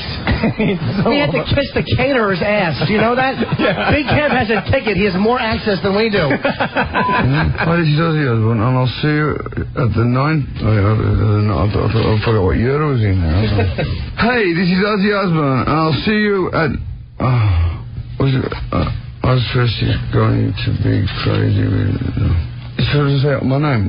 This is Ozzy Osbourne. I don't have to know. She's going to answer each other. W4. Oh, that's just my book to read. Hey, this is Ozzy Osbourne, and you're listening to... What's that? Hi, this is... I'm listening to... Opie and Anthony on the Rock Street. Hey, this is Ozzy Osbourne, and you're listening to Opie and Anthony. NEW. And we're back with the Opie and Anthony show. Oi. Can you tell we've been hanging around each other way too long? We need a break from each other. Couple phone numbers in the New York City area, 877-692-1027. Outside of New York City, 866-2774-WOW. We got the owner of Sin City on the phone, Anthony. Yeah. He brought a lot of those girls down to the beach in Buffalo to Mickey Ratz for our TNA with O&A on Saturday. What's the one website where we have a lot of pictures up already? It's not our site, but it's a site you can go to check out the pictures from our little party we had in Buffalo. BuffaloThong.com. The site's been crashing like crazy every time we mention it, but check it out, okay? Charles, what's going on? Hey, O&A, how are you guys? Pretty good, bro. Good. Hey, did you guys enjoy yourself? Yes. Big time. Yeah? Unbelievable. Did we prove Buffalo was a party town to you guys or what? Hell yeah. Your girls were unbelievable. Rock on, man. Yeah, all right. Thank you, sir. Thank you for the ladies. Hey, not a problem. Anytime you guys want to come up to Buffalo and party, give us a call, definitely. I do believe we'll be back. I was just talking with John Paul, and he said that we're always planning on for round 2, right? Yeah, we'll figure it out, definitely. Cool. All right, Charles, thank you so much for bringing the ladies by. Hey, not a problem. Anytime, guys. Charles? Yes. Was the black girl yours? Yeah, the midget? Yeah, what the hell is up with her? That's right. I looked over and I saw a black chick. She was a midget, and she had one of those huge asses. You ever see these chicks? They're about 3 feet, 4 feet tall. The giantest ass. And it, like, sticks out. Wait. I swear you could have rested a beer on the top of her ass. I thought her ass was so big it just made her look shorter, I swear. No, she was like a fidget. How tall was she? She's like about 4 or 5, somewhere around there. Is that I thought? Yeah, and she had this big, like, cellulite ass. And her back, where it went from back to ass, was a complete ledge. Like, I want to rest a beer on there. Where did you find her? With green hair, working in a chocolate factory? Yeah, close enough. Yeah, Willy Wonka. I recruited her over there. Thank you, Captain Obvious. All right, Charles. Definitely. Hey, guys, rock on, man. Have a good one. You guys had the best girls ever, as far as us throwing a party, so thank you. There's more where that comes from. Anytime anybody's out there, they're interested, just give us a shout out, man. You might have to take a bus trip to New York the next time we throw a road show. There you go. Right. And tell all those people there that are listening from Buffalo that we know how to party. I think we said it many times right Yes. All right, thank you, Charles. All right, have a good one, guys. All right, bye. You could tell we're partied out, man. Buffalo kicked our ass. Mike from Raleigh writes, hey, can you guys argue about whose mom's hotter? I'm out of this one. Oh. I will lose. My mommy's hot. Your mom is the hottest. I love my mommy. She knows it. I tell her all the time. She takes care of herself. Ed's mom is hot and takes care of herself, jumps on that treadmill every day. Every day. My mom's painting in a psych ward somewhere. Well, she is. Dude. It's just how I deal with it, bro. Anyway. What? We were just talking about whose mom's hotter and stuff. Did you go? Did you see? Not yet. Oh. I thought maybe you could get me a line on what she was painting. No, she doesn't like the arts and crafts usually. Oh, really? No. All the other people are sitting around doing their arts and crafts. My mom's not into the arts and crafts when she has to go into these places. I visited someone up there once. It was purely a selfish motive. It was years and years ago. And this girl, she was really hot, and she tried to kill herself.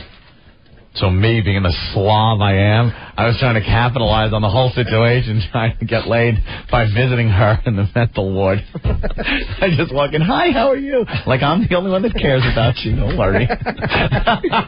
You try to kill yourself, but I can make things so much better by really taking advantage of you in your delicate state. I swear I did. It was my prime motivation. I could give a crap about her mental thoughts. She was really hot, and I wanted a piece of it. I wanted some loony sex. You remind me of something I used to do. I never got anywhere, but I was living near a church, and they had those meetings in the basement for sex addicts. Yeah. And I would rollerblade by, see if there was anything going on in the parking lot. Anything hot? There's some real hot girls that come out of those things. There was a place right on Vets Highway out on Long Island. I didn't have the balls to strike up a conversation, but I purposely bladed through the area and in the parking lot and just kind of scoped it out to see if anything was happening. Remember that place, the Apple building out there? It used to be Marion Manor Old Age Home. It used to scare the crap out of me. We'd drive by as kids, and I'd look out, and there'd be this old man just rocking in his rocking chair, and it was a really creepy old place. What town was this in? It was, right off Vets Highway here in New York, out on Long Island. And they turned it into a drug rehab for teens. And I used to drive by there, and they'd have car washes to raise money and whatnot, and some hot coke whores out there in the 80s. And we were like, you know something? Why don't we buy an 8-ball? And we can just drive up. No way. And they send people. If you can't just pull up. Like counselors and whatnot would be there, and they wouldn't even let us get our car washed. Because we had this piece of crap car that obviously they didn't want to wash. But we were thinking one of the girls come over, we shake the little baggie in front of her, and tell her we'll be by it later tonight. That's great. You take the bandages off her wrists and wipe her back off when you're finished. Drop her back off. You know where she lives.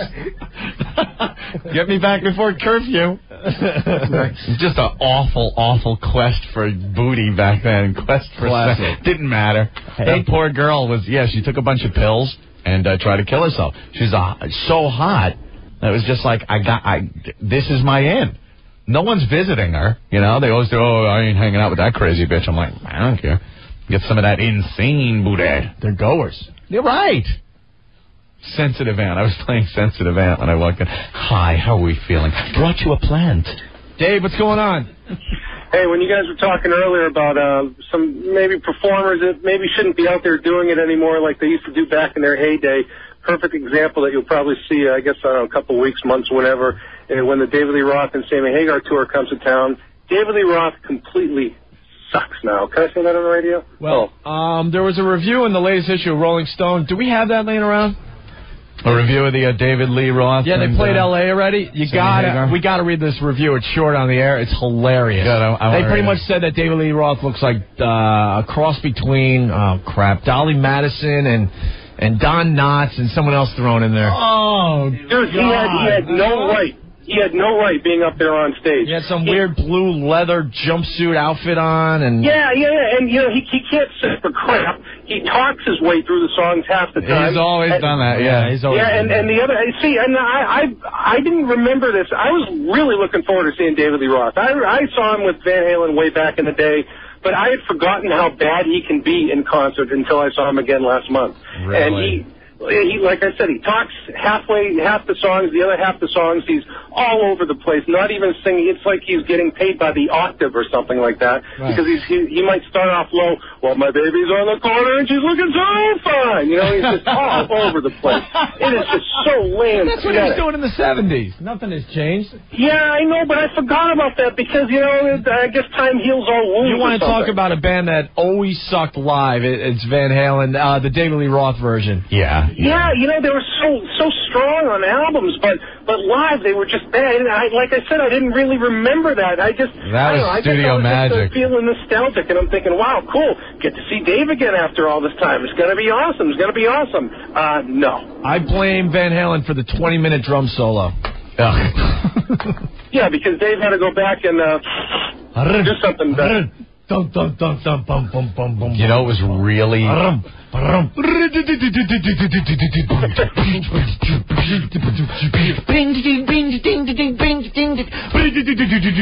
All right, enough. I'm going to grab a beer. At that point, yeah, the line's dying down to get their concert T-shirts. Let's go get them now. One of the worst things with David Lee Roth when Sammy Hagar took over for Van Halen, and you know Sammy's just got range, unbelievable range. The guy can scream the high notes, blows David Lee Roth away as far as range goes.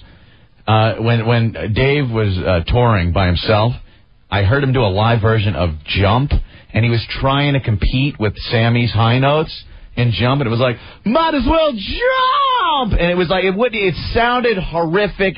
It didn't sound like the original song was even supposed to be sung. Like, he could have done it the regular way, and maybe he would have muddled through, but he tried so hard to hit these high notes to try to compete with Sammy Hagar. Sounded ridiculous. Really bad. He's somebody that should just, maybe just go away.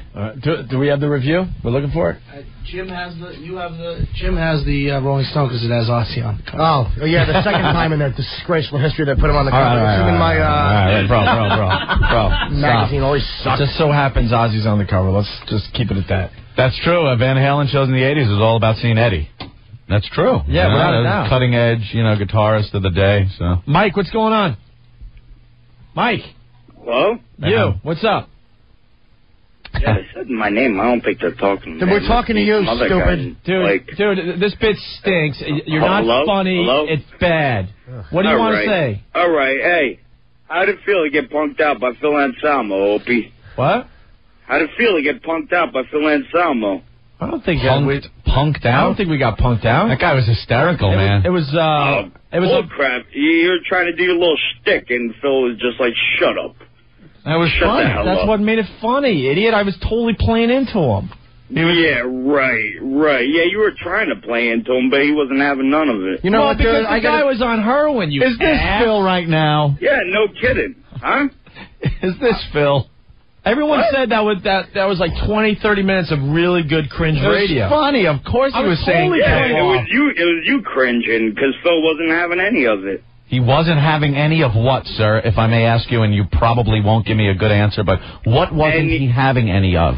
Any of your stupid little shtick that you were trying to pull on him. You were trying to, make fun of him, and he just said, hey, shut anyone up, had to and make he was doing fun his own of thing. Like anyone had to make fun of Phil? Don't you think he was really having a great time and people were laughing anyway? And he had all of it, Mike, because if he wasn't having a good time, he would have walked away from us. He sat there for 40 minutes. Dude, he was enjoying himself. He was smiling. Dude, I was sitting right next to him. He was enjoying himself. At a freaking funeral. Hey, dude, he was enjoying himself. I understand you defend him because you like him, but he was having a good time. He was having a good time, and I was playing right up to it. I was even saying stuff like, "Hey, you and I are pretty similar in nature."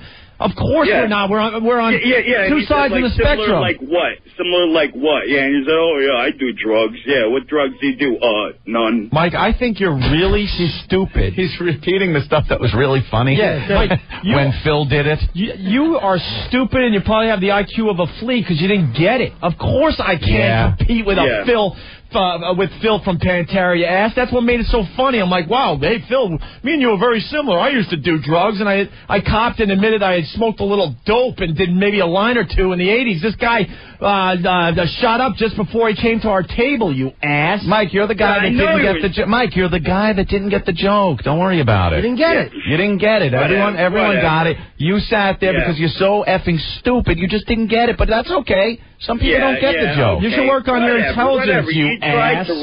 You tried to run your little joke on him, and then you backpedaled after he called you out on it. Joke on him? It was guys sitting around laughing. No, you don't like to see him as... You got to realize he's an entertainer, man. You're looking at him like he's this hard rock dude. He's just an entertainer, man. He was having fun. I know that's stupid, but he was having fun. He's a god of heavy I know why you're calling. I sat right next to him. You ass. You didn't get the joke, Mike. He was having a good time when he would have left. Even at the end of it, I totally admit, I'm like, wow, he was pretty goddamn intimidating. I was pretty scared. Yeah, exactly. I wasn't faking anything, you ass. You were so scared. I wasn't faking anything, you dick. Mike, you didn't get... Mike. And we were talking about his overdose and how he was dead and stuff, and I looked him right in the face, and I go, well, I'm so glad you got the hint and you got yourself together finally. When it was so obvious I was making fun of him, you jerk. Mike. You were so scared to make fun of him. Yeah. You knew at any moment he was going to smash a freaking bottle on your head. Hey, Mike, stop with the image. Stop. Mike, we got video of him. We'll put it up on countrymusic.com. Right. You tell me if he was able to hit me over the head with a bottle, you'd jack off.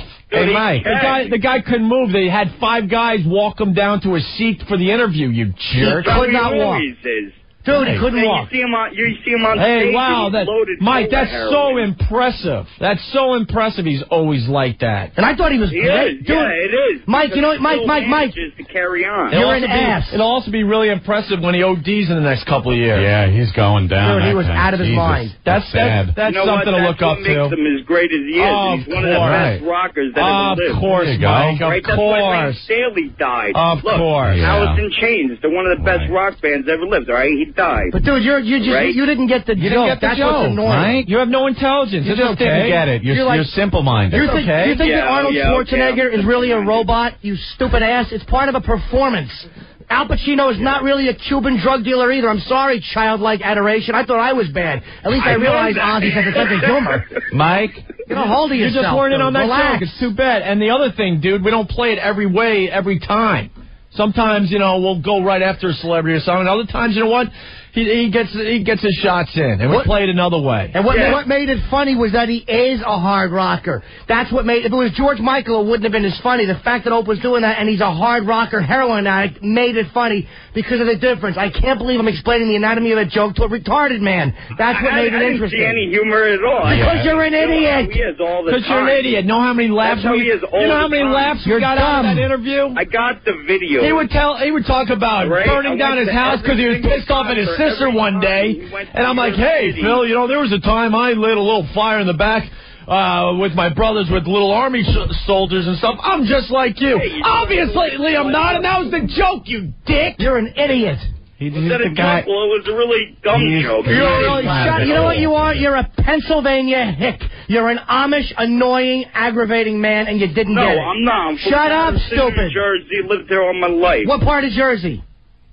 Patterson. Exactly. You're an ass.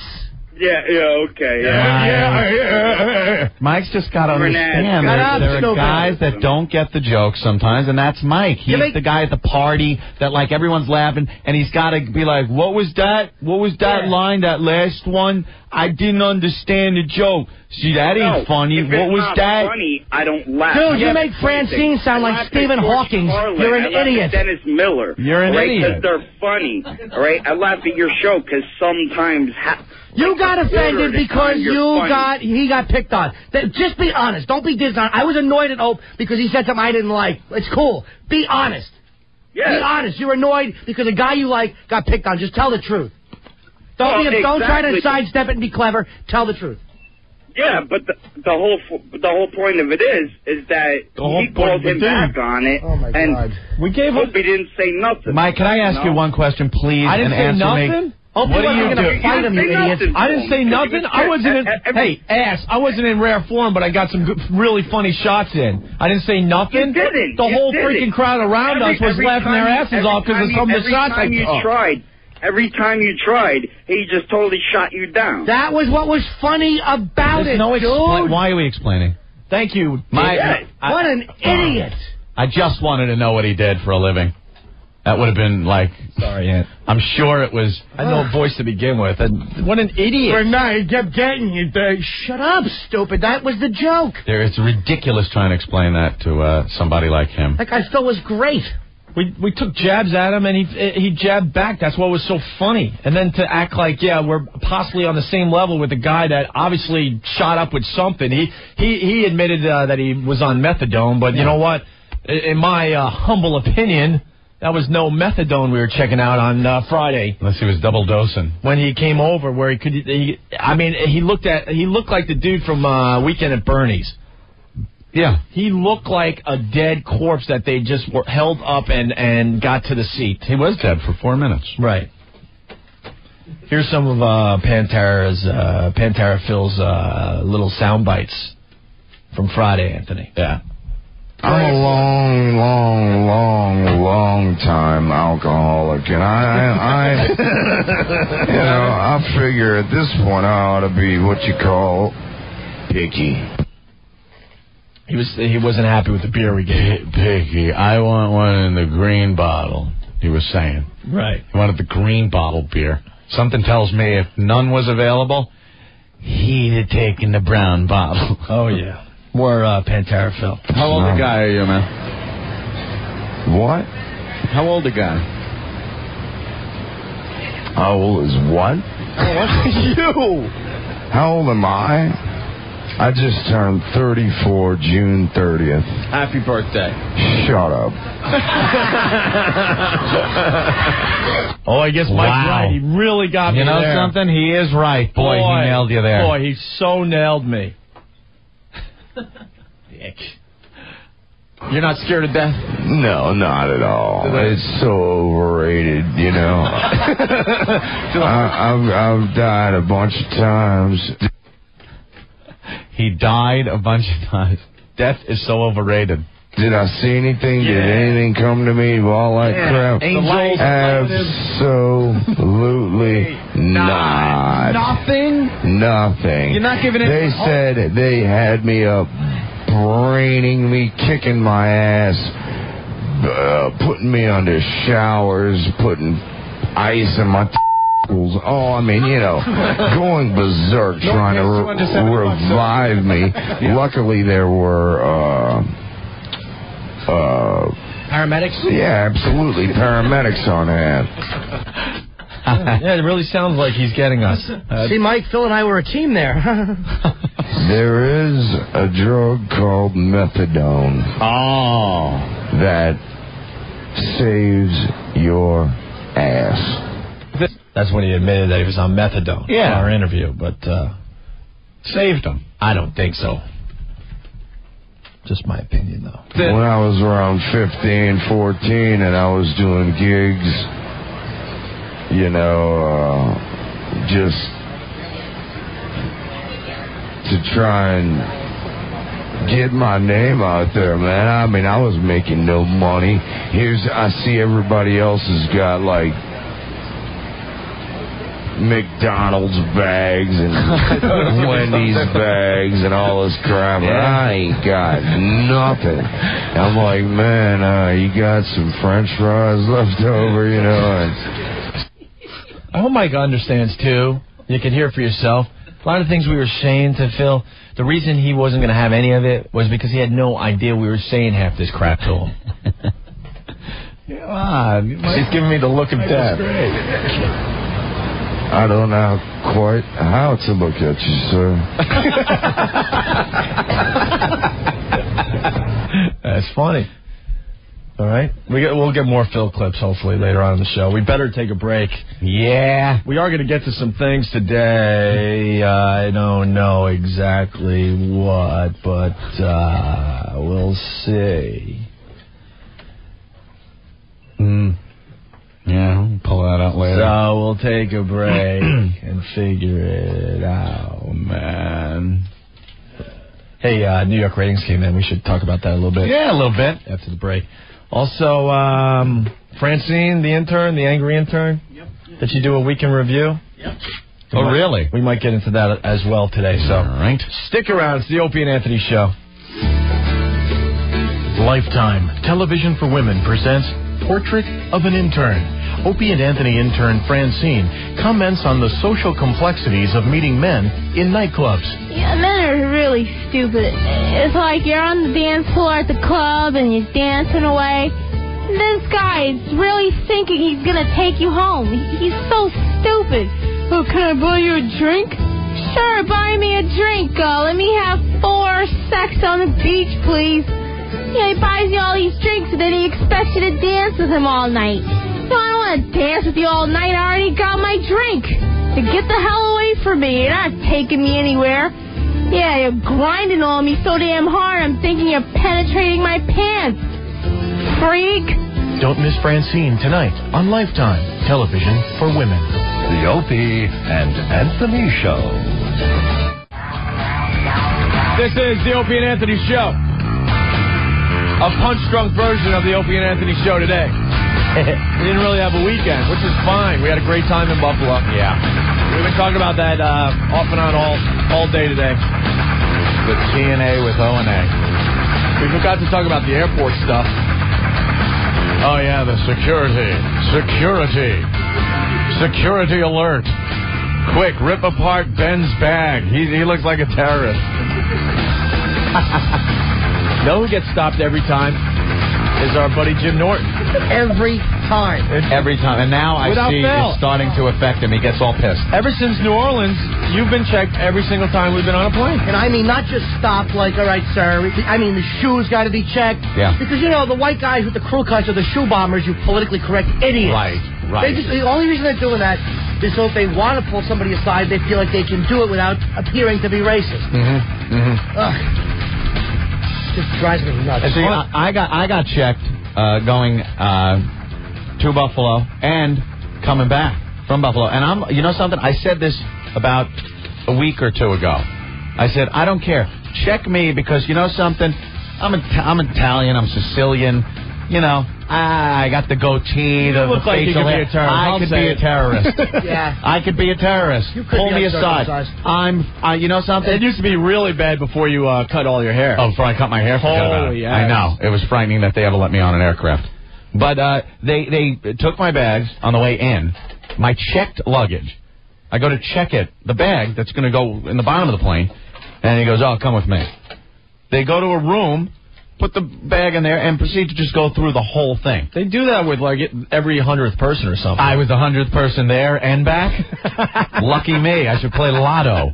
So they're going through everything, you know, all the dirty clothes on the way back. And I'm fine with it. You know, I'm looking. I got there early enough where it's not affecting me. I don't have things to do. So I sat there. You make small talk with. I got the rubber gloves on, going through your crap, going through everything. What's here? What's this? Are they holding up your S-stained underwear and stuff? That's my shoe shine rag. Please leave that in there, please. You do feel violated, but you realize this has to be done. But they would have never done this a few years ago. Let's try 10 months ago. My electric razor thing, it's in a plastic Ziploc bag in the bag, in another bag. And they take that out. They take the batteries out. They work the shaver. It's like they're looking through everything, which is fine. Like I said, you know, check me. I'm fine with it. Someone like Ben got his bags ripped apart, takes the shoes off.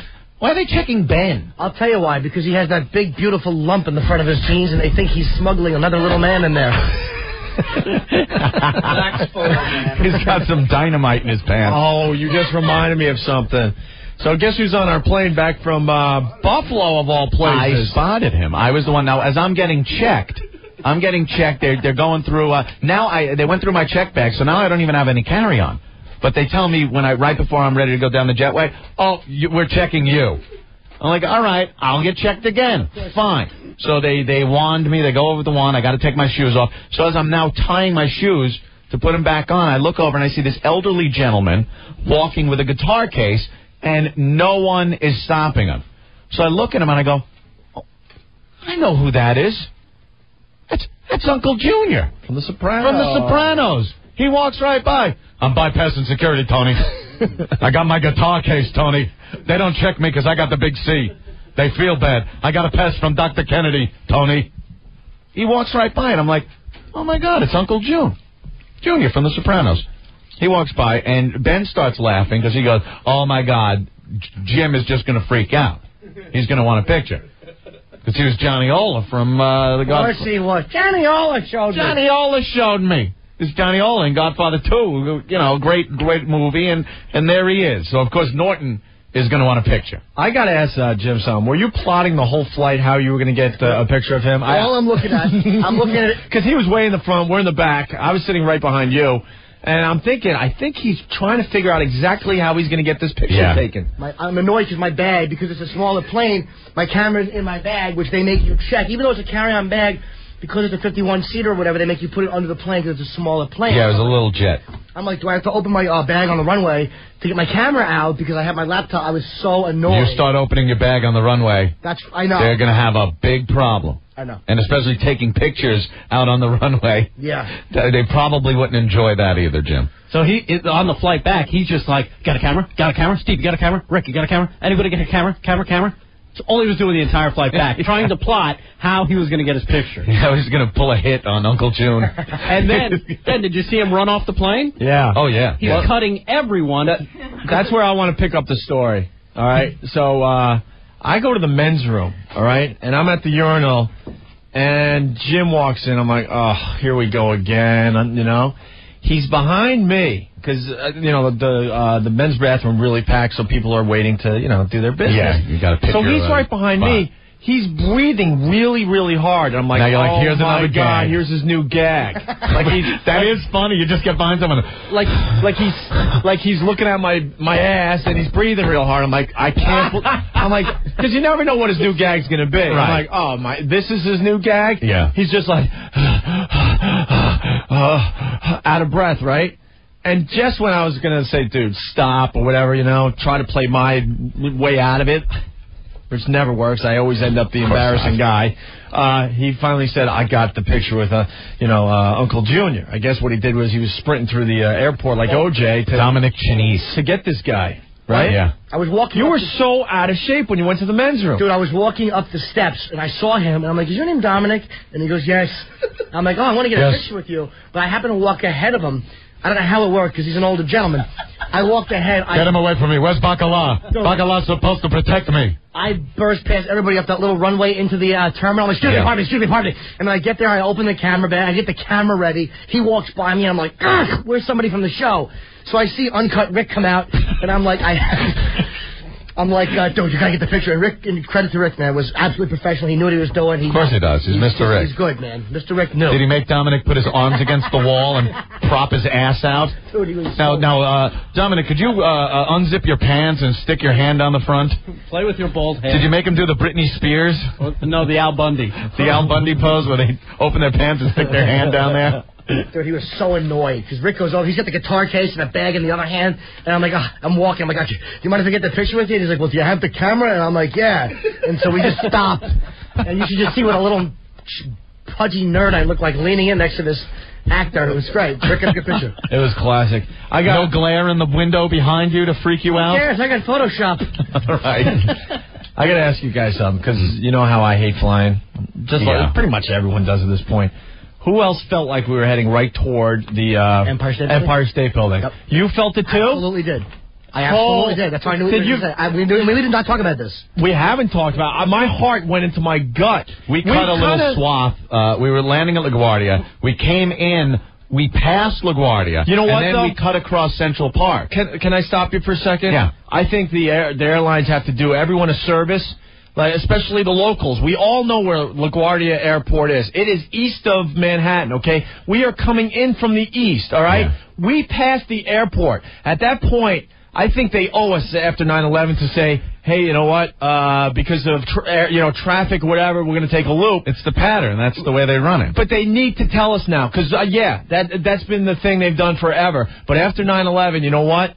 I was effing freaked out, and I was thinking to myself, this is exactly what the people were thinking on the plane, going, oh, why are we taking this pattern? Now why are we continuing, through Manhattan like that? Yeah. But anyways, continue. It cuts across, Central Park, and then he turns a little to the left to bring you down the Hudson River. And we were low. And what were you thinking? We were really low, which was weird. And what were you thinking at that point?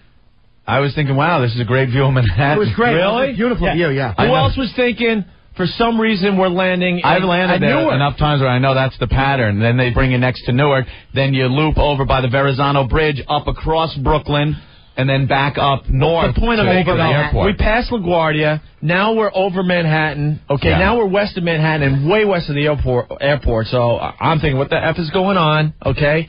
Then we're so low, I'm thinking something is wrong at LaGuardia, and we're landing at Newark, which is, south of Manhattan, obviously, for everyone listening elsewhere. And then he made a sharp left turn, and now we are facing Manhattan Island, and dead straight ahead is the Empire State Building. Dude, I've never been more scared in my life flying. I'm not kidding. And you felt it too, right? I absolutely did. I didn't know if we were high enough. We were very close to 1,000 or 1,200 feet. We weren't that high. No. It's been higher, not known it. We were really low. But I really thought, wow, man, this could be, and it didn't frighten me for some reason because we weren't that close to the building. But no, we were in the pattern that they have set up because you got 3 major airports there, so they run you around a lot. I've been run around, but this one was just a little different. The weird thing, we were a little too low, and you see just that gaping hole of that's what it was. Of ground zero. Everyone went to the left side of the plane to take a look. It turned that way, yeah. And then when we loop around Lower Manhattan, you had a perfect view of the ditch. At the World Trade Center like 2 teeth missing. Yeah, right? Yep. It was the weirdest thing. I've never seen it from above except for, photos. And we weren't that high. But to see it like we did, it was phenomenal. I was C-blocking some guy because it's just like he annoyed me so much. He was with his dumb wife and his khaki shorts and his good tan. And we went with the first round, he goes, "Oh, there's ground zero." And I just immediately wanted him dead. Like, you Taurus sea-sucker. So we're coming around, and now it's on my side, and I could see his stupid, perfectly coiffed hair straining to look out my window. To look again. What a blocker I was. I got my fat little chinless head in the window. I'm drinking my big bottle of water, anything to block his view. Classic. Scumbag. Where were you 9 months ago? Now you decide to show up? I really got annoyed. I am so glad you felt the same thing. I was freaked. And then they make the sharp left back to LaGuardia. I mean, that was an awful landing. Awful. Really? I thought so. Yeah, that was a bad landing. Because then all of a sudden there was a sharp left banking turn. We were not that high off the ground. I like that stuff, man. That's like fighter pilot stuff. It was a small little jet.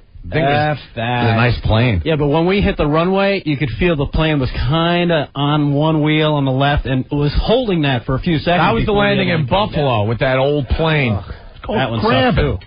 When you get a crosswind, you got to do that, and then at the last minute you could straighten it out, or else you're going to blow off the side of the runway. Thank God I'm not flying for a while. It doesn't bother me landing, man. I'm never afraid of landing. Done. Just when I thought I could handle some of this stuff, because we had a discussion about flying last week, they pulled us facing Manhattan and the Empire State Building. I am so done now, man. It was a great view. Beautiful. It looked great. Oh, that's what I was thinking at first when we're looping around, because all I'm thinking is, we have to land at Newark, which is awfully close to, LaGuardia. I'm thinking, all right, something's going on with the air traffic. We're going to Newark. But when he made that left turn and we were facing Manhattan like that, forget it. You know when I knew all bets were off. I lost it. I knew we were lower than normal because when we swung around Brooklyn after by the Verrazano, I looked and saw my balcony on my building. Come on. I am not kidding you. I know exactly where it is because I got a baseball field and whatnot. So I looked, I found my building and saw my balcony. And I'm like, we're usually higher than this. Were there 2 black guys there taking stuff out? That would be great. Sneaking furniture. Hey, you! Hey, you down there! Hey, Sean, what's going on? Oh, hey. Hey, bro. How's it going? Good. I just wanted to tell you guys, well, first off, let me tell you this. I'm watching Playboy's Erotic Seduction, and after Saturday in Buffalo, I am so disappointed, dude. That's why we didn't go to the strip club. We ruined it for ourselves. We decided if we go to a strip club in Buffalo, we're not going to see anything near what we saw. No. You might have seen that in Canada because I've actually seen close to that. Not really what I've seen there. That was amazing, guys. I do have... We're not going to forget that party anytime soon. It's easily the top 5 of parties we've thrown. Me and a friend of mine have video. You know how you guys were talking about the events of all the guys surrounding the girls inside the volleyball court? Yeah. Mm-hmm. I was dead center in that spot, and I got video of the whole thing, and man, let me tell you. A lesbian orgy going on right in the sand. It was amazing. Naked. They're cleaning sand out of places for the last day or so. Hey, Norton. Great. Norton, I talked to you. I was the guy that tried to convince you to let me get in with the big wow signs. We also had a couple of huge wow signs. Well, we're going to have a lot of video up on FoundryMusic.com. So Steve is still working on the Ozzfest stuff. We had a very busy few days. Well, keep in contact. If you guys want me to give you some of that tapes for Steve to put on there, we got some really good tapes. We encourage that you send everything to FoundryMusic.com. Well, all I can say is I got we took about 3 hours of tape, and 2 of it is usable, awesome stuff. There is some stuff up on BuffaloThong.com. Yeah, I heard about that. We're not associated with that website, but some guy took at least 200 pictures, and he put them up on this website, and it gives you a taste of what was going on Saturday in Buffalo. Well, Anthony was looking at some of these pictures and saying... Oh, I'm sorry, dude. Go ahead. Go ahead, Sean. I'm sorry. If you guys ever need, if you ever see my signs, we got the big truck. Yeah, you cut your losses, man. God. Anthony was saying that he was seeing some of these pictures on BuffaloFun.com, and then you were wondering, where did this thing... I'm looking, going, where was this happening? I'm seeing, like, girl-on-girl, hot girl-on-girl action. I'm seeing gas shots. Jimmy, get your goddamn hand off my hand. You are... That worked like a charm. Tim Sabian was so creeped out. Yeah. That was hilarious. Jimmy's one of his new gags is to when you come over, like he'll come over to see the pictures I'm looking at on my computer here on at the studio, and he'll put his hand on my hand and lean over and just start looking at the computer screen. Right. Like there's nothing wrong that his hand is on my hand. And with people he doesn't know, like or the people that aren't familiar with his gag, like Tim Sabian at Ozzfest. We're standing right next to We're standing next to Jim. Jim, like Tim's got his hands on his hips. You know, Superman taking a leak style.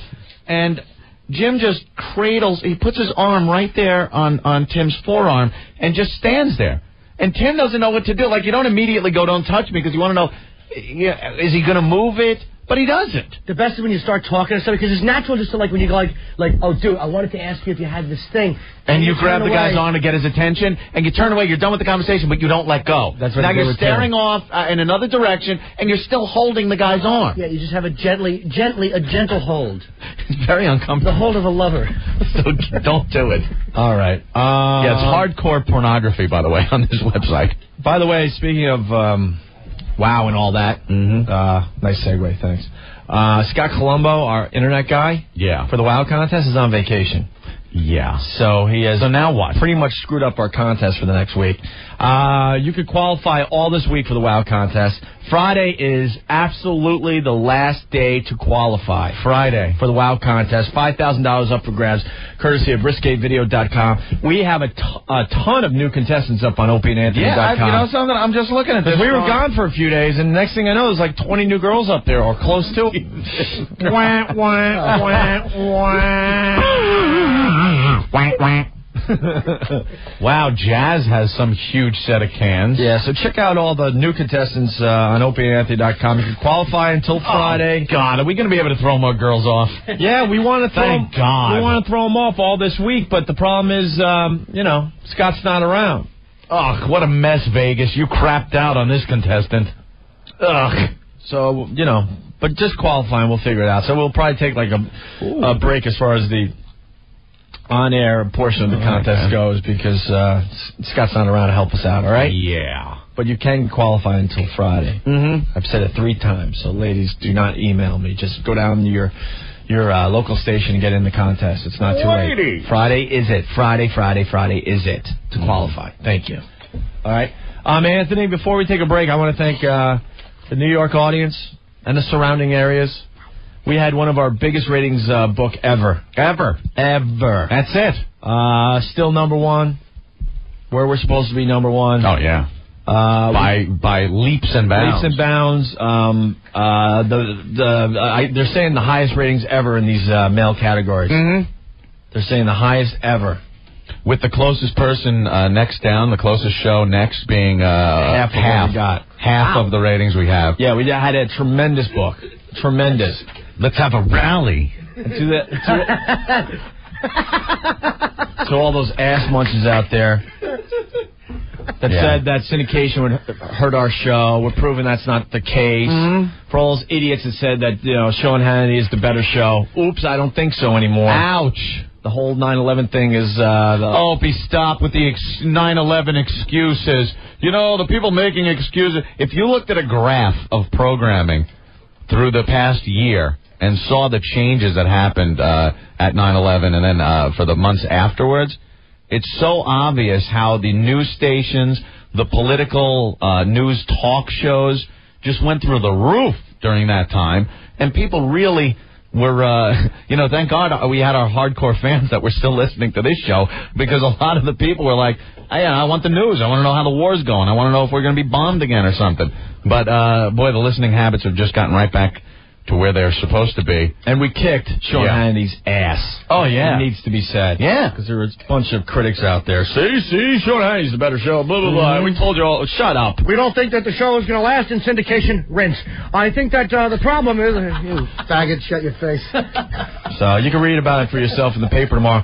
The other thing, Anthony. Yeah. Ron and Fez are back from vacation. They're on after us here in New York City. Call them.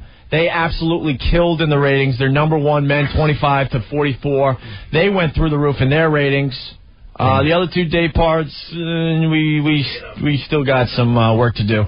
Scott Farrell did okay in the mornings. Just okay. He's moving in the right direction. So I just want to thank the New York audience. And something that the papers will not report, because this station in New York, WNEW, has been the laughing stock of the market for many, many years now, ever since Ant and I came back to town. Yes. At this point, and we said it a month ago, Anthony, and it came true, this radio station, WNEW, from 3 p.m. to midnight is better than K-Rock. Oh, yeah. Well, by far. We kick K-Rock's ass from 3 to midnight now. Awesome! Kick their ass. Kick ass! Awesome! Yeah! Hopefully the company will open their stupid eyes and realize some of this stuff. We kill them from 3 to midnight. It's not even close anymore. Something they will not... but what does that mean? For a station like NEW. I mean, come on. Oh, that's great. I think syndication has hurt the show. Syndication has hurt the show. That's what it's all about. And I think Hannity is doing better and more successful. Remember, people, you heard it here first, Rinse. Wrong again, Alan. Wrong again. How many times do we have to point out that you're wrong? But, Mom, I want to be... Stick to dentistry, you ass. I want to be a radio personality, Mom, and pursue my dream. Go to college, young man. All right, you're castrating C. Thanks a lot for supporting me. I want to be a dentist. Wrong again, Alan. Wrong again. Ouch. Want to be faggot. Ouch. So, there you have it. Unfortunately, the media will not report that we're a better station from 3 to midnight than K-Rock. But that's a huge accomplishment for this staff here at WNEW. So congrats to everybody, okay? And stay tuned for what goes in middays. Yeah, we're still trying to figure that out, huh? Yeah. Still working on that one. Yumpin' Yiminy. We'll get there. I've heard some ideas. I'd like to see a black personality. Really? Yes. Maybe our own Earl with his Black Rock Coalition show. I would like to see that. Or his public service show that he does on Sundays. I would like to see Earl get a show. How about Francine? Oh, Francine, yes. Speaking of Francine, we might have to do that weekend review thing before we get out of here today. Anthony, another clip from Ozzfest. Yeah. As we go to break.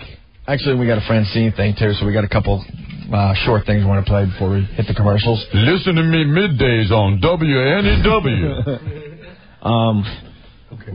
I was so proud of this little joke I put together at Ozzfest. Oh, people have been requesting this on instant feedback. I've been reading and people are requesting Opie's joke. And I must say, Anthony hung me out to dry. This is great. Because I ran the joke by him because I was so proud of myself. Yeah. And as I was saying it live backstage at Ozzfest, I knew I effed up really bad. Because I could see on Jim's face. Jim's face lit up.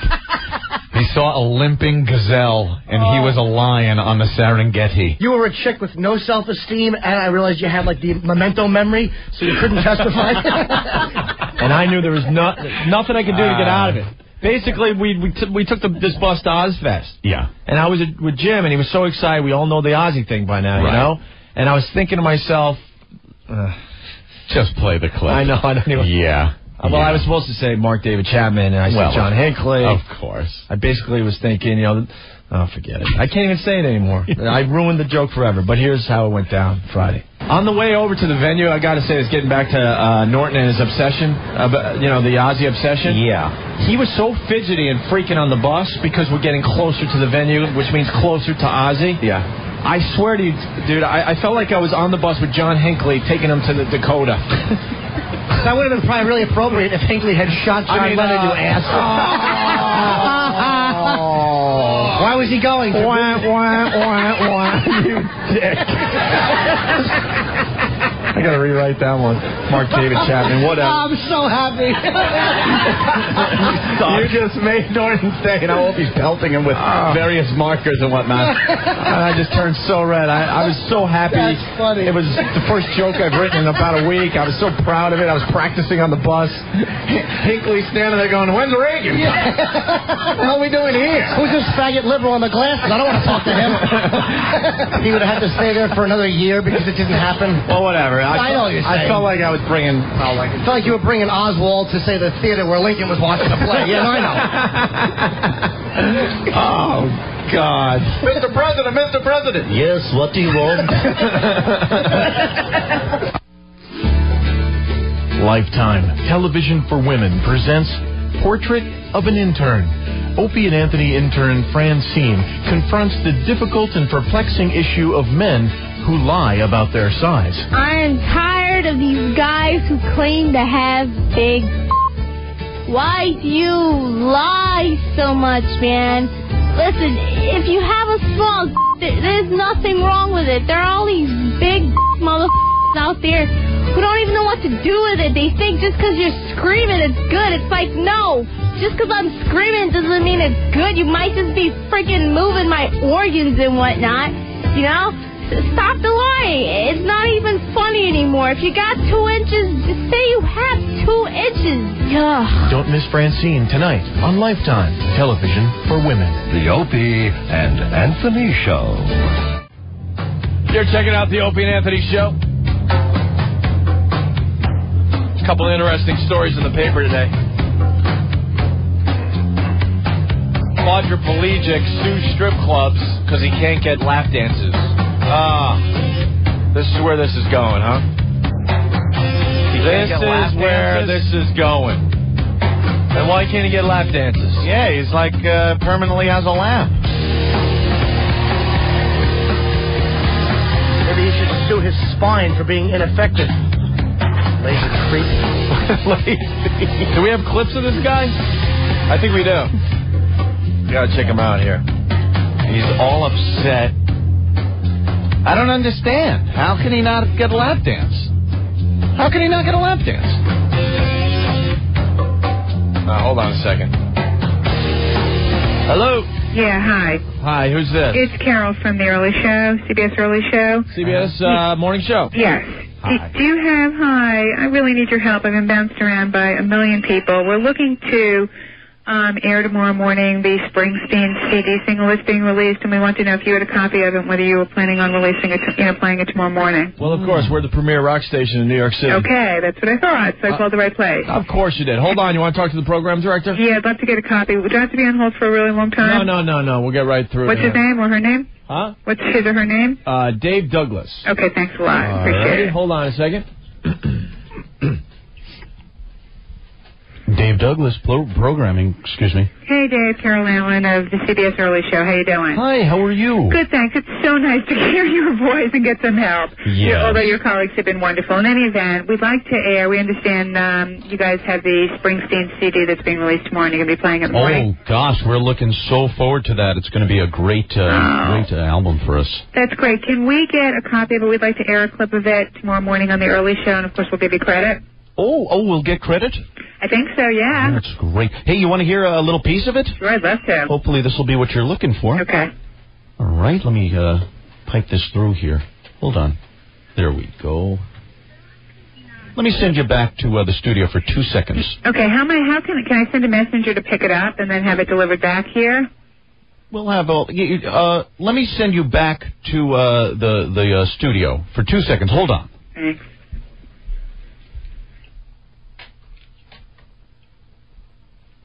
Hello, production. Hey, production. It's Carol from the Early Show, CBS Early Show. Oh, hi, Carol. They told me you were going to be calling. Yeah, we want to get a copy of the Springsteen CD single so we can air a clip of it tomorrow morning on the show. We're very guarded. We're the only station that really has this. Well, we're CBS. I mean, we can give you credit. We'll give you credit for it. But when you TV guys do anything with radio, you never give the station credit. It's always like local radio station. Well, then tell us what we need to do, and I'll call the producer and just make sure that we can absolutely do it, so that there's no question. Because honestly, if that's what if that's what you're going to demand, then who's doing the segment? Well, Jack Renault is working on it. He's one of the producers here. Yeah, and how is it going to be presented? I'm just curious. I don't know, but I can find out for you, and I'd like to, because I really like to get this done. I mean, I've been going through a million rounds of phone calls, so I'm happy to talk to somebody who really is right on top of this. Well, we have the signal right here, and we are going to debut it tomorrow morning. Okay, what time are you going to first play it? I don't want to announce that yet, unless we have a deal made out. Say that again? I don't want to announce that unless we have a deal worked out. Okay, all right. Let me have your name and number, and I'll call you back. Hold on a second.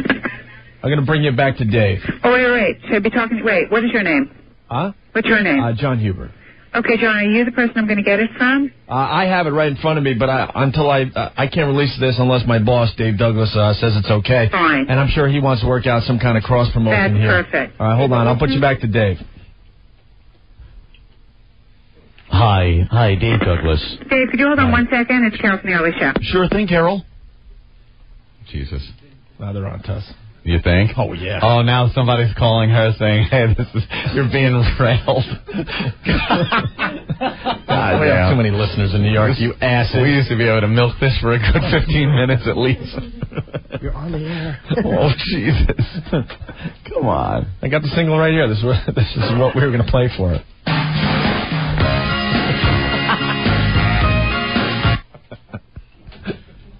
Hello? Okay, Dave? Hello? Yeah, can I get your number? Yes, I'd like to play a little of it for you. Hopefully, let me get your number, Dave. Fit your show. What's the matter? You don't sound as fun. Who did you just speak to?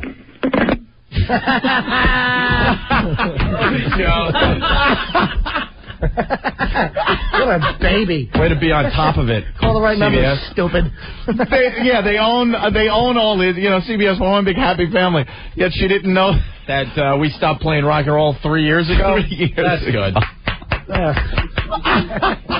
I hear you're playing it tomorrow morning. Who's got that great job of playing that? Oh, Jesus. We have clips of the quadriplegic? No, those are newspaper clips. Oh, all right. Where's the story? Well, you get that out. We should talk about Mr. American Taliban. American Taliban? He copped a deal. That's what happened. The guy copped a deal with prosecutors. This guy should have been shot, if you ask me. The guy's a criminal. He's a traitor, and he was shooting at Americans. He was brought in with grenades and whatnot. The guy, he picked his side, and he was caught, and he should have been shot. But for some reason, we don't do that. They offered him a deal, and they took it. 20 years in prison. You know what that means?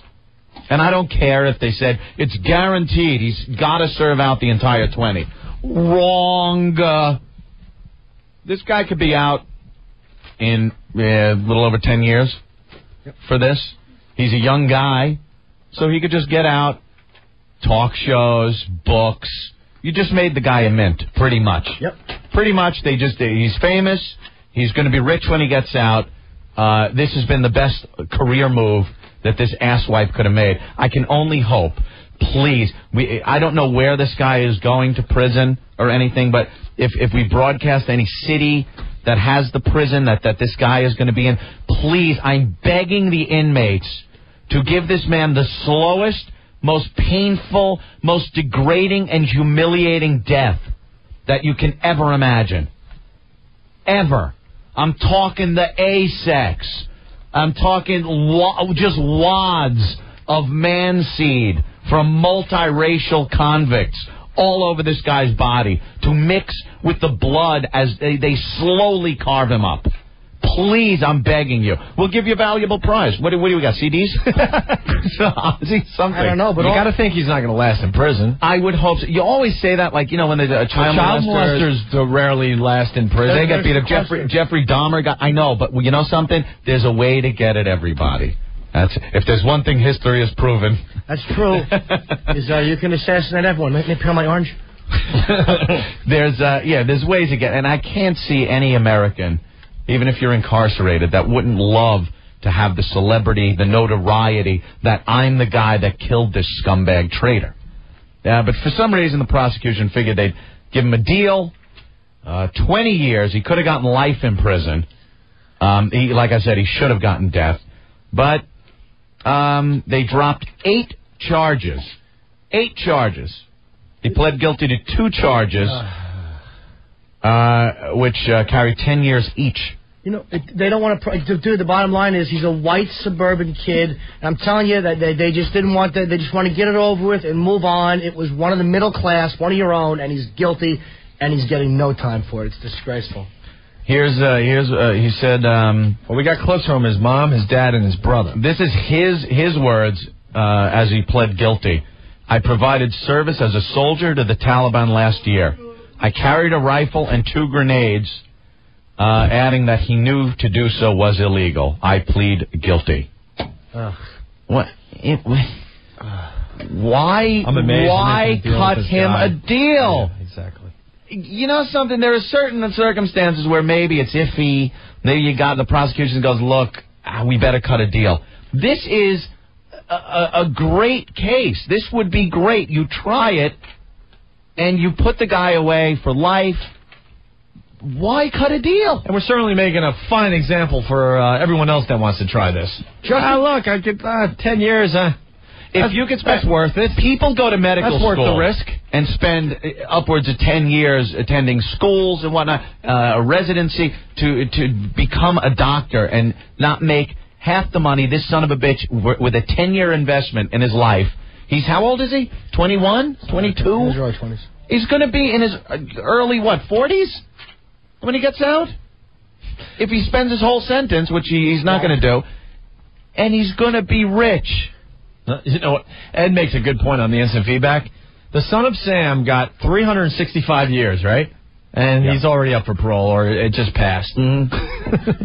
How are you up for parole if they give you a 365-year sentence?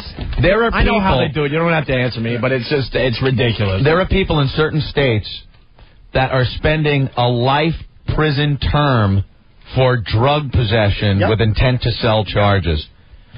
I mean, yeah, you could argue all day about, how evil he is and how horrible that is.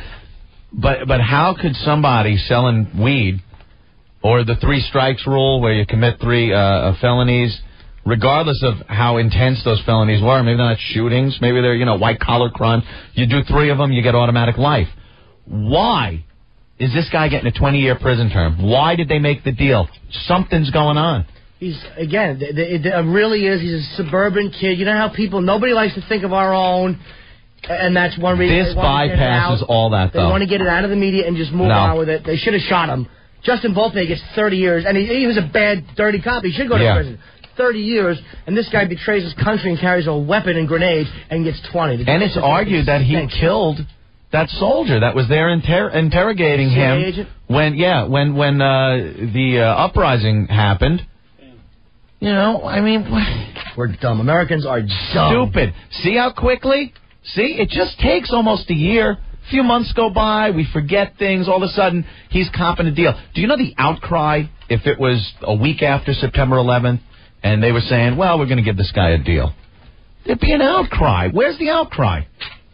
This guy better end up dead. He had so better end up dead in the most horrific way.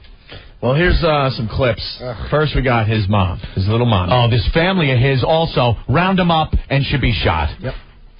This decision today will give him an opportunity to give back what he has so much to offer to the people and for the people and the world. Yuck. She's kidding, right? What? She's kidding. What is there to offer? Nothing. Here's Daddy.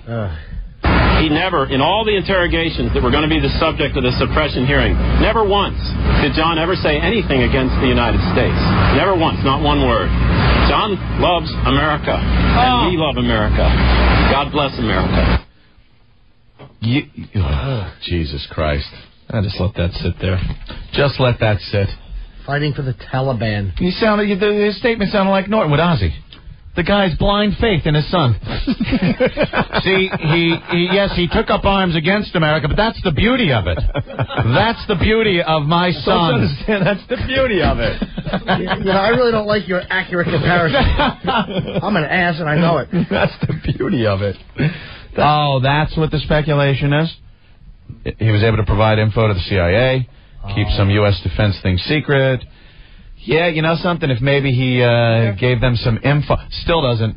Still, you know what? If he helped catch guys that are involved in the higher echelons, fine, because he's not a threat anymore anyway. Still not fine. He did it because now he was scared. Doesn't matter why. If we help get other people who are involved in terrorism, should do that and then kill him anyway. I was going to say, and then we don't do and that. then take him out back. And finally, Anthony, here's his brother. I love him. I've always been proud of him. I'm still proud of him. He's behaved with total integrity, total grace. It pains me that he's going to be away for so long, but I'm grateful still for this decision. Hopefully it'll pain his A even more. Dude, if you're thinking, like Opie would say, he's the biggest traitor of this country since Tom Arnold.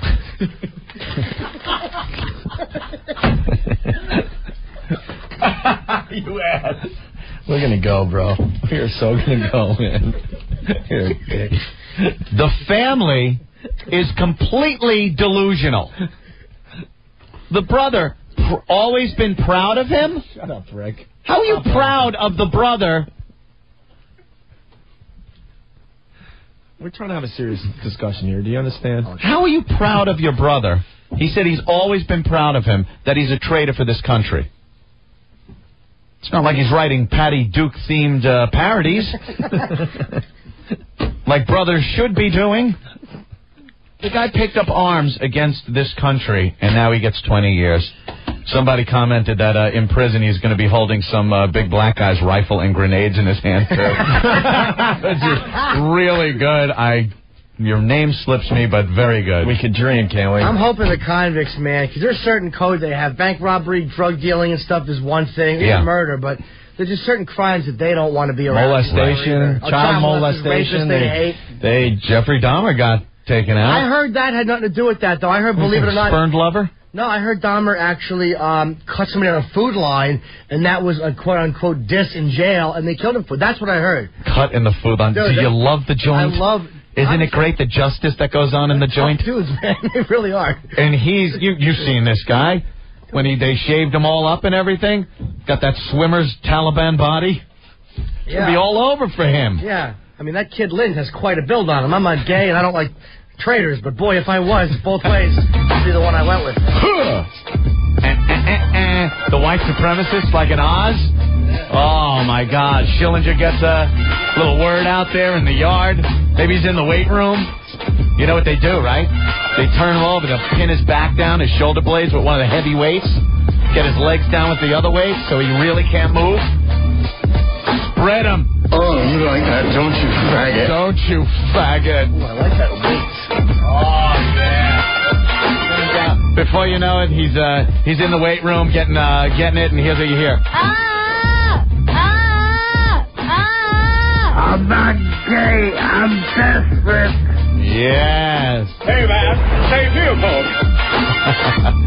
Here's all the guys in the weight room. Let's do it! Yeah, they just charge in. Charge in. You bastard. Oh, boy. Yes. Doesn't sound good. Huh? Oh, that had to hurt.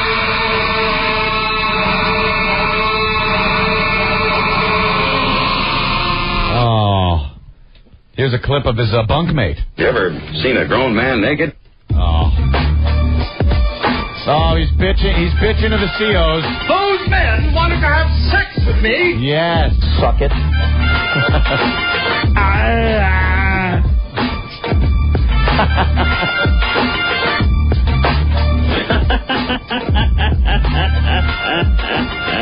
Virgin. He's getting a compliment from one of the inmates. You use your tongue prettier than a $20 whore. How about a nice bucket of AIDS? Ah. That'd be great. He gets the AIDS. Just stare at it, eat it. Oh, they're very demanding. Never fear, Smith is here. Yes, young boy, young Taliban boy. No! Oh, dear. No!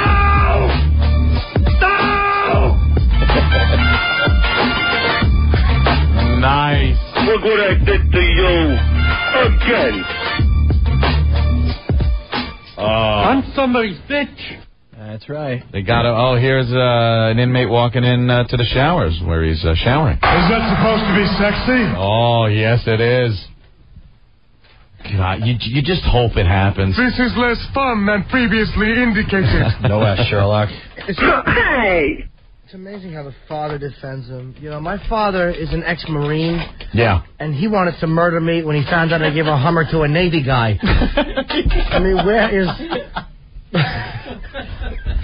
Just kidding, man. You put yourself out there for that joke? Are you insane? Put yourself out there. Just a little... You're a funny guy. You don't need to make believe you're humming guys. Yeah, it was just a little joke and a little dad comparison. Who knows?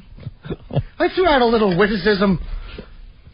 You just hope. Next thing you know, you're going to be pulling out your junk in front of us. Never going to be that bad, ever. If I miss with 130 in a row, maybe.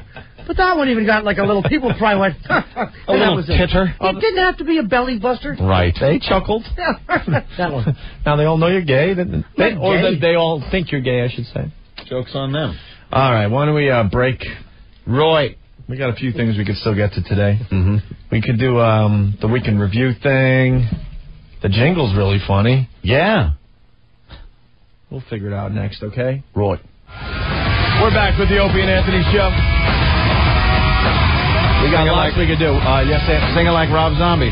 More human. More human. And give the mic to the people. More. Then. I want to hear the artist. There's a couple things we could do here. Wow. We still haven't talked about the Sesame Street character that has HIV. Boy, what a huge story that's become. It's only in South Africa, and already the uptight Republicans in this country are talking to the people that run Sesame Street, the Children's Television Workshop, and telling them we aren't going to stand for this happening on American Sesame Street. The little AIDS Muppet. How the hell do you portray that? Little fuzzy sarcomas all over him. I mean, what's an AIDS puppet? The AIDS Muppet look like? How about the poor guy that has to shove his fist in to operate? Wow. What's that glove on your hand? Yeah, very good, yeah. Yeah, but they're all freaked out now because either way, I could give a crap what the hell's on Sesame Street. I don't have kids. But for some reason, a lot of the right-wing people are very upset about something like this and think it would be harmful for the children to have an AIDS puppet. HIV puff and stuff.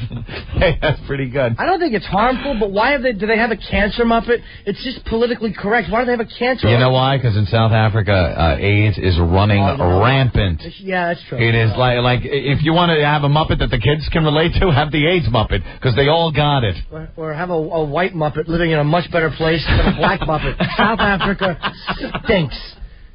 They should fix their racial problems first. I think they did. Didn't they get rid of the apartheid? Yeah, I don't even know. They took care of that with very tall fences. They took care of the apartheid, and now the whole place is a mess instead of just half of it.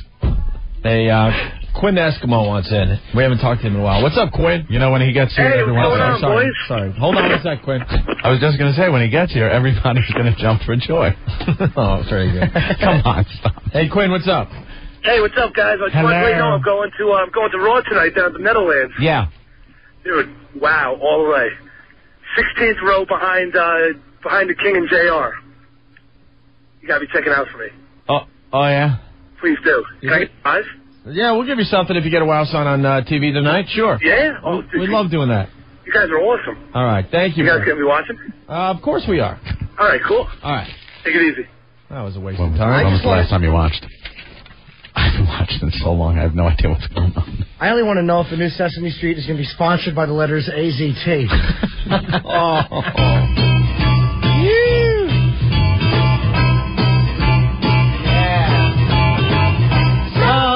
my... Okay.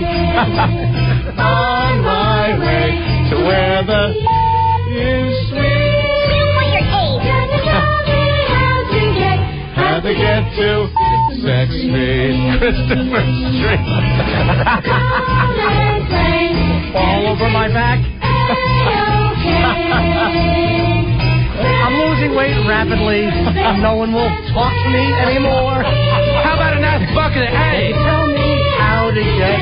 I can't think of anything funny because I have the improv skills of a Down syndrome patient. There you go. Yeah. Wait, what? Exactly. We had nothing there. Sorry. Awful. Suck. Quadriplegic sues strip club. I got the story. Whatever. West Palm Beach, a quadriplegic has sued a strip club, charging that it violates the Americans with Disabilities Act because the lap dance room does not have wheelchair access. The lap dance room doesn't have the access. All right, now it's making sense. Edward Law of Orlando sued the Wild Side Adult Sports Cabaret last month. We should get this guy on the phone. He went there on May 9th and June 14th, and he couldn't get into the lap dance area, Anthony. Yeah. The lap dance room is only accessible by a short flight of stairs, according to the suit. It also alleges that the counter around the stage where strippers dance is too high. No, that means your view's better, idiot. Right. Making it difficult for Law to see the stage and set down his drinks, Anthony. But doesn't everybody sit? Of course. Well, Yeah. I guess his wheelchair is a little lower than that. A little lower? Well, get a freaking phone book or something. This is why everybody is sick of special interest groups. And it's like, dude, you're talking about people with real disabilities, and this guy's complaining because he can't get a lap dance? I mean, am I going to sue all women because I'm not bangable? Get over it, dopey cripple. This is one of those goofy lawsuits that they have to deal with, and some ass lawyer will take the case. Oh, they'll pick it up. Remember the guy that sued Hooters because they only hired women? Yeah. To be in those little skimpy outfits? And he went to court because he wanted to be a Hooters guy. Right, and the court system had to take this guy seriously. This is an industry that is high profit and knows about ADA and is ignoring it. His attorney, he already has an attorney, told the South Florida paper, I have no sympathy for them violating ADA. Right. I really hope... I'm sorry. Go. I would hope this guy is really fat, too, so Southwest can throw him off the plane. Did you see the fat family that couldn't get on the plane? I laughed all weekend long. Those two fat dopes that had to drive 1,300 miles because they can't stop shoving food in their faces. Let that be a lesson to you. Good. That's what you get. He's seeking a lot of money. I can't stop eating. This idiot also, he's just going around suing people. He recently filed ADA lawsuits against an Orlando restaurant and a Daytona Beach Harley-Davidson motorcycle shop. What is he suing at the Harley place? He declined to comment on those cases. He can't ride a motorcycle. And what is there to see there that you can't see from the comfort of your stinky wheelchair? If I ever see him, he'll be suing me for holding his head and putting my junk in his mouth forcefully. To use my mouth like a woman. More frivolous lawsuits. All right. Well, we can talk about Ann Landers. Oh, that's a great story. Dead Ann Landers, by the way. Until July 27th, when our final column appears, we are reading Dead Ann Landers. Who knew this? She died. June 22nd, I believe. Ann Landers, the original Ann Landers, died. But she still gives advice from the grave. It's kind of creepy. It's really creepy. This is another story where I got to say, is it a hoax or is it just Ann Landers' column getting a little more risque, trying to get a little titillating to attract an audience, aside from just the basic recipe and manners, advice that she gives? Yes? I think we're blowing it as far as our show goes. Why? Because this is going to open up a whole can of worms and people are going to be able to comment and call like crazy. Is that bad? Well, it'll give us material tomorrow. Oh, my God, people are going to kill you. All right, well, read the story, but guys, don't forget about this one and call tomorrow. Okay. 2 days ago, I saw a rig that'll hold that tanker.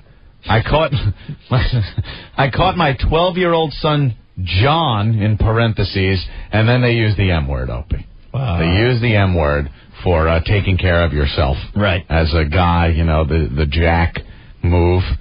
2 days ago, I caught my 12-year-old son, John, doing himself. Now, we've talked about that in the past. The moms walking in on the sons. It happened to our own little Jimmy Norton, and it's very embarrassing. This has a little twist. Caught him, taking care of himself, 12-year-old son.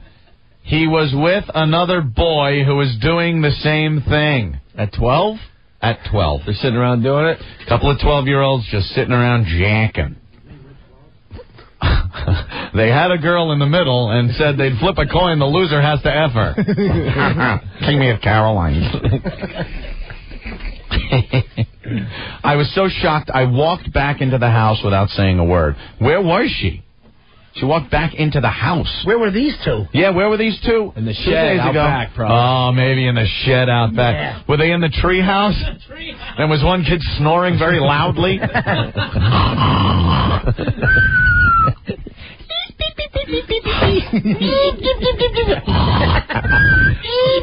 of my favorite bits of all time, by the way.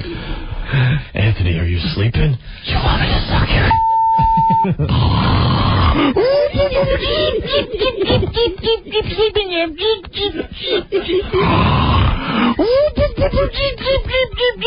I will suck your... You know, we don't like explaining things over and over again, but it happened to me on California. Yeah, just real fast. Ann had a friend. He had no clue the friend was gay. And no, because we were kids at the time. 12, 13. They had a sleepover in a tree fort, and that's when... We were sleeping out in the tree house. And that's when Anthony's friend came on to him and said he would do what he would... Exactly. Yeah. And that's when Anthony pretended to be asleep. He was asleep. Like, because it was going on where it was like, all right, it's very late. We'd already had, snuck the beers and whatnot, and it was time. I was tired. It's time to crap out. So I'm like, laying there waiting to fall asleep, and I hear, Anthony, do you want a job? And I just lay there like, maybe you won't notice I'm not asleep yet.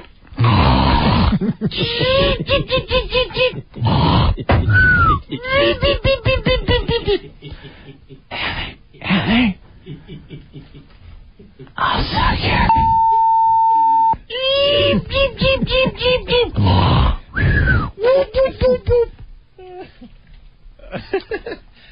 That's one of my faves. So maybe they were in the tree fort. These two kids and him. Yeah. I walked back into the house without saying a word. She caught her 12-year-old and another kid, 12-year-old kid, jacking. That evening, my husband and I had a talk with our son. John said this behavior had been going on for several months. Apparently, a 12-year-old neighbor boy talked them into it.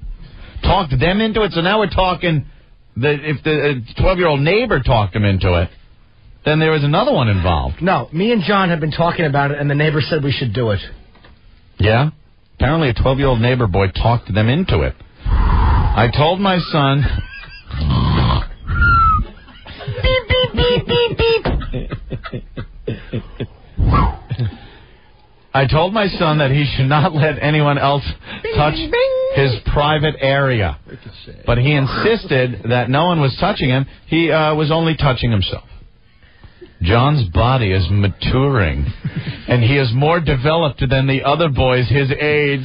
She found that one out. Did old Mom give you the two-fist test? You're stacking up quite nice there, Johnny. Nice! John, I'd like to sit you down and tell you have a bigger than your father's. Got a huge mule for 12. Big 12-year-old mule. Will this ruin him for life? Please tell me now how to deal with this upset in Kansas. Whew. What did the dead Ann Landers say? Dead Ann Landers says, she is dead. I spoke with William J. Piper, M.D., a child psychoanalyst. He said taking care of yourself is a normal experience of childhood and adolescence, and there's no evidence that is harmful in any way. It is not unusual for two 12-year-olds to take care of each other in each other's presence. However, Dr. Piper suggests you speak to John in a non-critical manner, of course, and emphasize that taking care of oneself is a private experience, not a social one. Yeah, sure, just ask Jim. Let John know that taking care of oneself privately shows more respect for his developing and apparently quickly developing body. The most important thing is to tell him you love him no matter what. Even if she walked in and found him bent over with that other kid saying,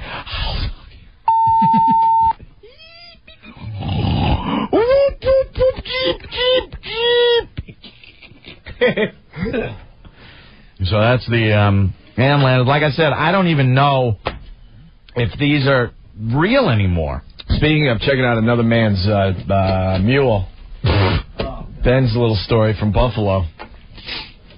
What happened, Ben? We were at Chef's, great restaurant there in Buffalo, and I went to use the bathroom after everyone was trying to send me into the kitchen to go to the bathroom. And there was a guy in a chef, he's obviously a chef in the men's room, and the restaurant's great. So I say, hey, nice food or whatever, and he comes over and just stares right at my thing. And then he starts talking. I knew he wasn't, all there. Was he retarded? Yeah. He was a trainable. Oh, he was a trainable. He was definitely a trainable. Did you reach over and put your hand on his back like in that video clip from the trainable? Dude, I didn't even know what to do because then he was just standing right there, and I'm like, Jesus. So I stopped, and I'm like, dude. And then I proceeded to bring him out and tell him that it was Norton's birthday. Did we ever put that video clip up on Foundry Music? Yeah, I think that did go up. Yep. Really? Yeah. I hope Steve's listening. You should put it up there. I forgot all about that. Is one of the funniest pieces of video ever. Yeah. Oh, this guy was one of the funniest guys ever. He was totally scrambled eggs. What a complete idiot. Was he standing behind you, breathing heavy, saying you just got a picture with Uncle Junior? No. His name was what was his name?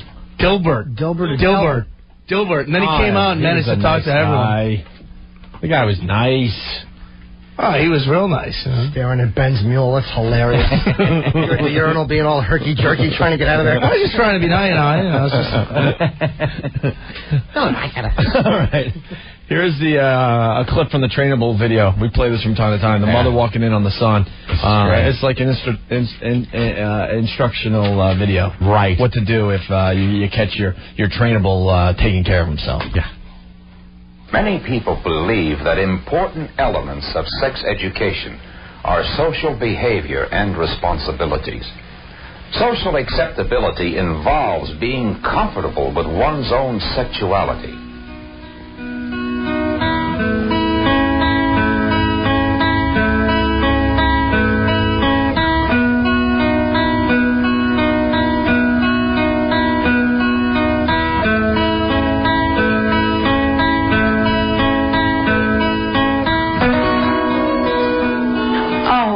Excuse me, Ricky. Ricky, I did see what you were doing. It felt good, didn't it? It's all right. We all have feelings like this sometimes. I'm just glad you're doing this in the privacy of your own room. When we're a little bit older, we'll have to talk more about these feelings and what causes them and how we can control these feelings. I'm sorry I intruded on your privacy. I'll be sure not next time, okay? Oh, there's a little tard laying in bed. This manner of response frees the child of guilt and assures him he is normal. It opens communication between parent and child and introduces the concept of responsibility for his behavior. The other clip's even creepier. You see the older guy catching the kid. Let me see what's going on there, son. Wow, let me take a look at that big retarded mule. You ever hear of the other one? No. Oh, guys, even better. That's got to be awful as a father to walk in and just see him and hear him and go, duh, duh. Get Steve in Why here. did I have a hanger after 3 months? He's got to put the video clip up of the urinal thing. What they do if a gay guy puts his arm on your back while he's next to you in the urinal. It's hilarious. Oh. Kid's sitting there in bed just drooling all over it. Yeah, and he's doing it thinking of cake. Cake. Hey, Steve, we ever put that video clip up on Foundry Music? Which one? The urinal thing with the two guys? The retard and the other guy, and he puts his arm on the guy's back. Yeah, that's been up there for a while, actually. I put it up. Can you put it back up to the top? Yeah. So people can check it out. It's one of the funniest videos. Just find a nuclear physicist to help them run you through. No, I'm not scratching my head because of that. I'm I'm trying to figure out when I actually put it up there. Because that'll make it easier to find. How about if you hit the search thing? You put trainables and then hit search. That would actually work. Yeah, but you know what? We got to make it very easy for our listeners. Right. Steve will. Hey, actually, this clip is the older man walks in after this kid has a wet dream. Yeah, that was it. He wakes up, he had a wet dream, and this older guy's kind of trying to teach the retard.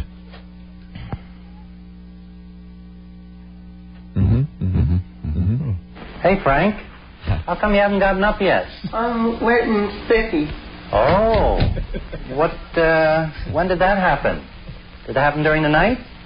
Or did it just happen now? Do you know? No. Well, if you're sticky, maybe it was a wet dream. Do you know what a wet dream is? Well, you know, how old are you now? You must be about...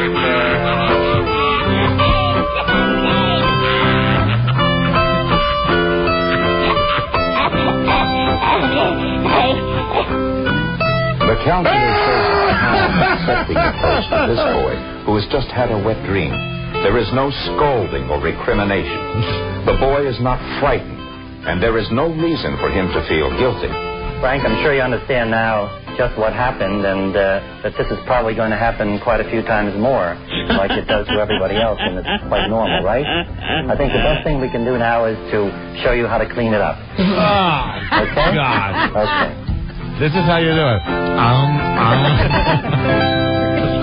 How horrid is that? It's so disturbing. Did it happen now or in the night? I don't know. Oh, God. I think the real solution is that the father should have grabbed his mule with hot tongs and squeezed it really hard. If you do that again, Santa will never bring you another present, you dope. If you do that again in the night, I'm going to kill your mommy. I'm going to hurt her. Imagine that. He's got drool on the pillow. And what kind of dream was he having? Who knows? Probably about getting the math question right. I didn't mean to hurt her. I'll tend the rabbits.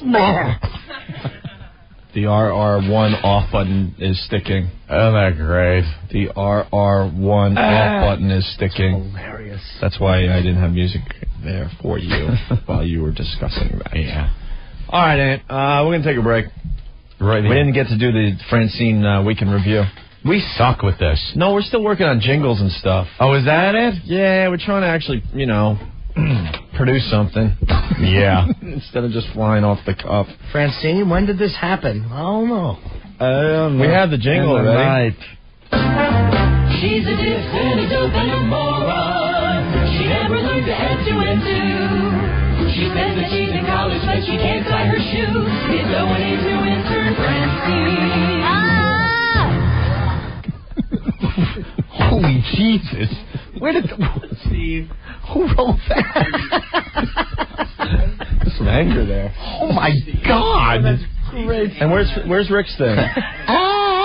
That scream is great. So we're working on it. They're called production pieces. Some elements to make the feature stand out a little bit. Francine. The angry intern. Do you want to hear that again? Yeah, Francine, the song is She's behind you.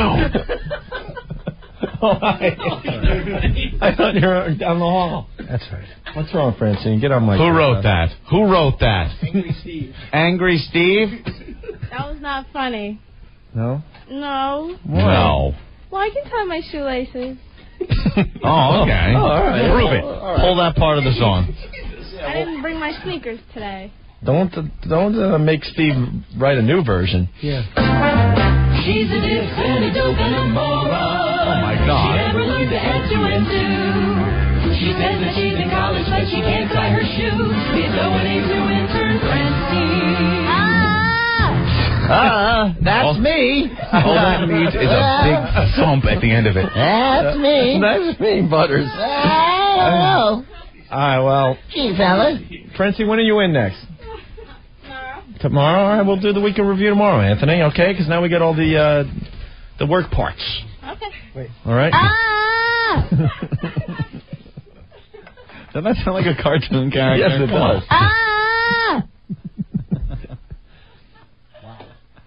That's great. So we'll take your whack-off stories tomorrow is what I'm saying. Don't forget, because we will. Remind us tomorrow. Every time we tell you guys to remind us, you forget. We got to check that Ann Landers, though, every day. And also, this is better. Usually we try to write notes. Yeah. There's a couple things you got to remind us about tomorrow. Okay. The whack-off. Wow, this means less work for us. I love this. Put it all in the listener's hand. Whack-off stories tomorrow. Mm-hmm. And what Anthony did to buy a pack of cigarettes. Yeah, well, they were special ones. I understand. And they don't sell them just anywhere. I understand, but the listeners got to remind us about those two things tomorrow, right? Mm-hmm. Okay. Gotcha. All right, we got to get right into what did we learn today. We're running out of show, unfortunately, Anthony. Really fast. Mark from PA. I learned a few things today. I learned Jane Mansfield sung Happy Birthday to JFK. He also learned 4 midget hands equal 2 regular hands. Yep. He learned Sesame Street is sponsored by AZT. And finally, apartheid was ended with tall fences in South Africa. Mike from the Bronx, I learned Sensitive Ant is swinging by Bellevue on the way home tonight. Jerry from Edison, I learned Ben smuggles terrorists in his pants. He also learned it's okay to be gay if it gets you a chuckle. Joe from Jersey, I learned today that Norton sucks C at C. I had to clean it up. At C. C at C. Whatever.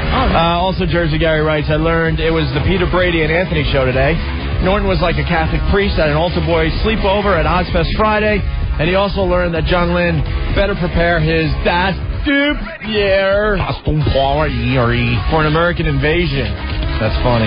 Fast Freddy from Long Island. Today I learned that Norton wants to have a daughter for all the wrong reasons. We go to Connecticut for this brilliant one from FM Hummercash.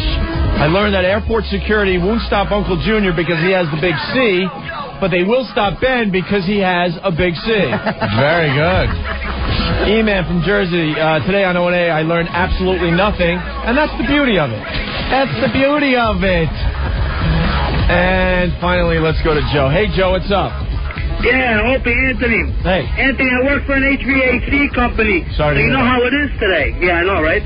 So you know how it is today. Yeah. What I learned was that I got to go out of my way to remind you guys what to do tomorrow and help your $1 million a year job make it much easier. I thought it was $30 million. Yeah. All right. Yeah, tomorrow on the show, remind us whack-off stories. Right. Why Anthony did what... Anthony... pack of cigarettes. Pack of cigarettes. Sorry. And Francine's Week in Review, the debut tomorrow, hopefully. Yeah. And we end with Scott from Buffalo. Go ahead, Scott. Yeah, hi guys. How you doing today? All right. I learned this from Saturday. You guys can put on one hell of a party with us.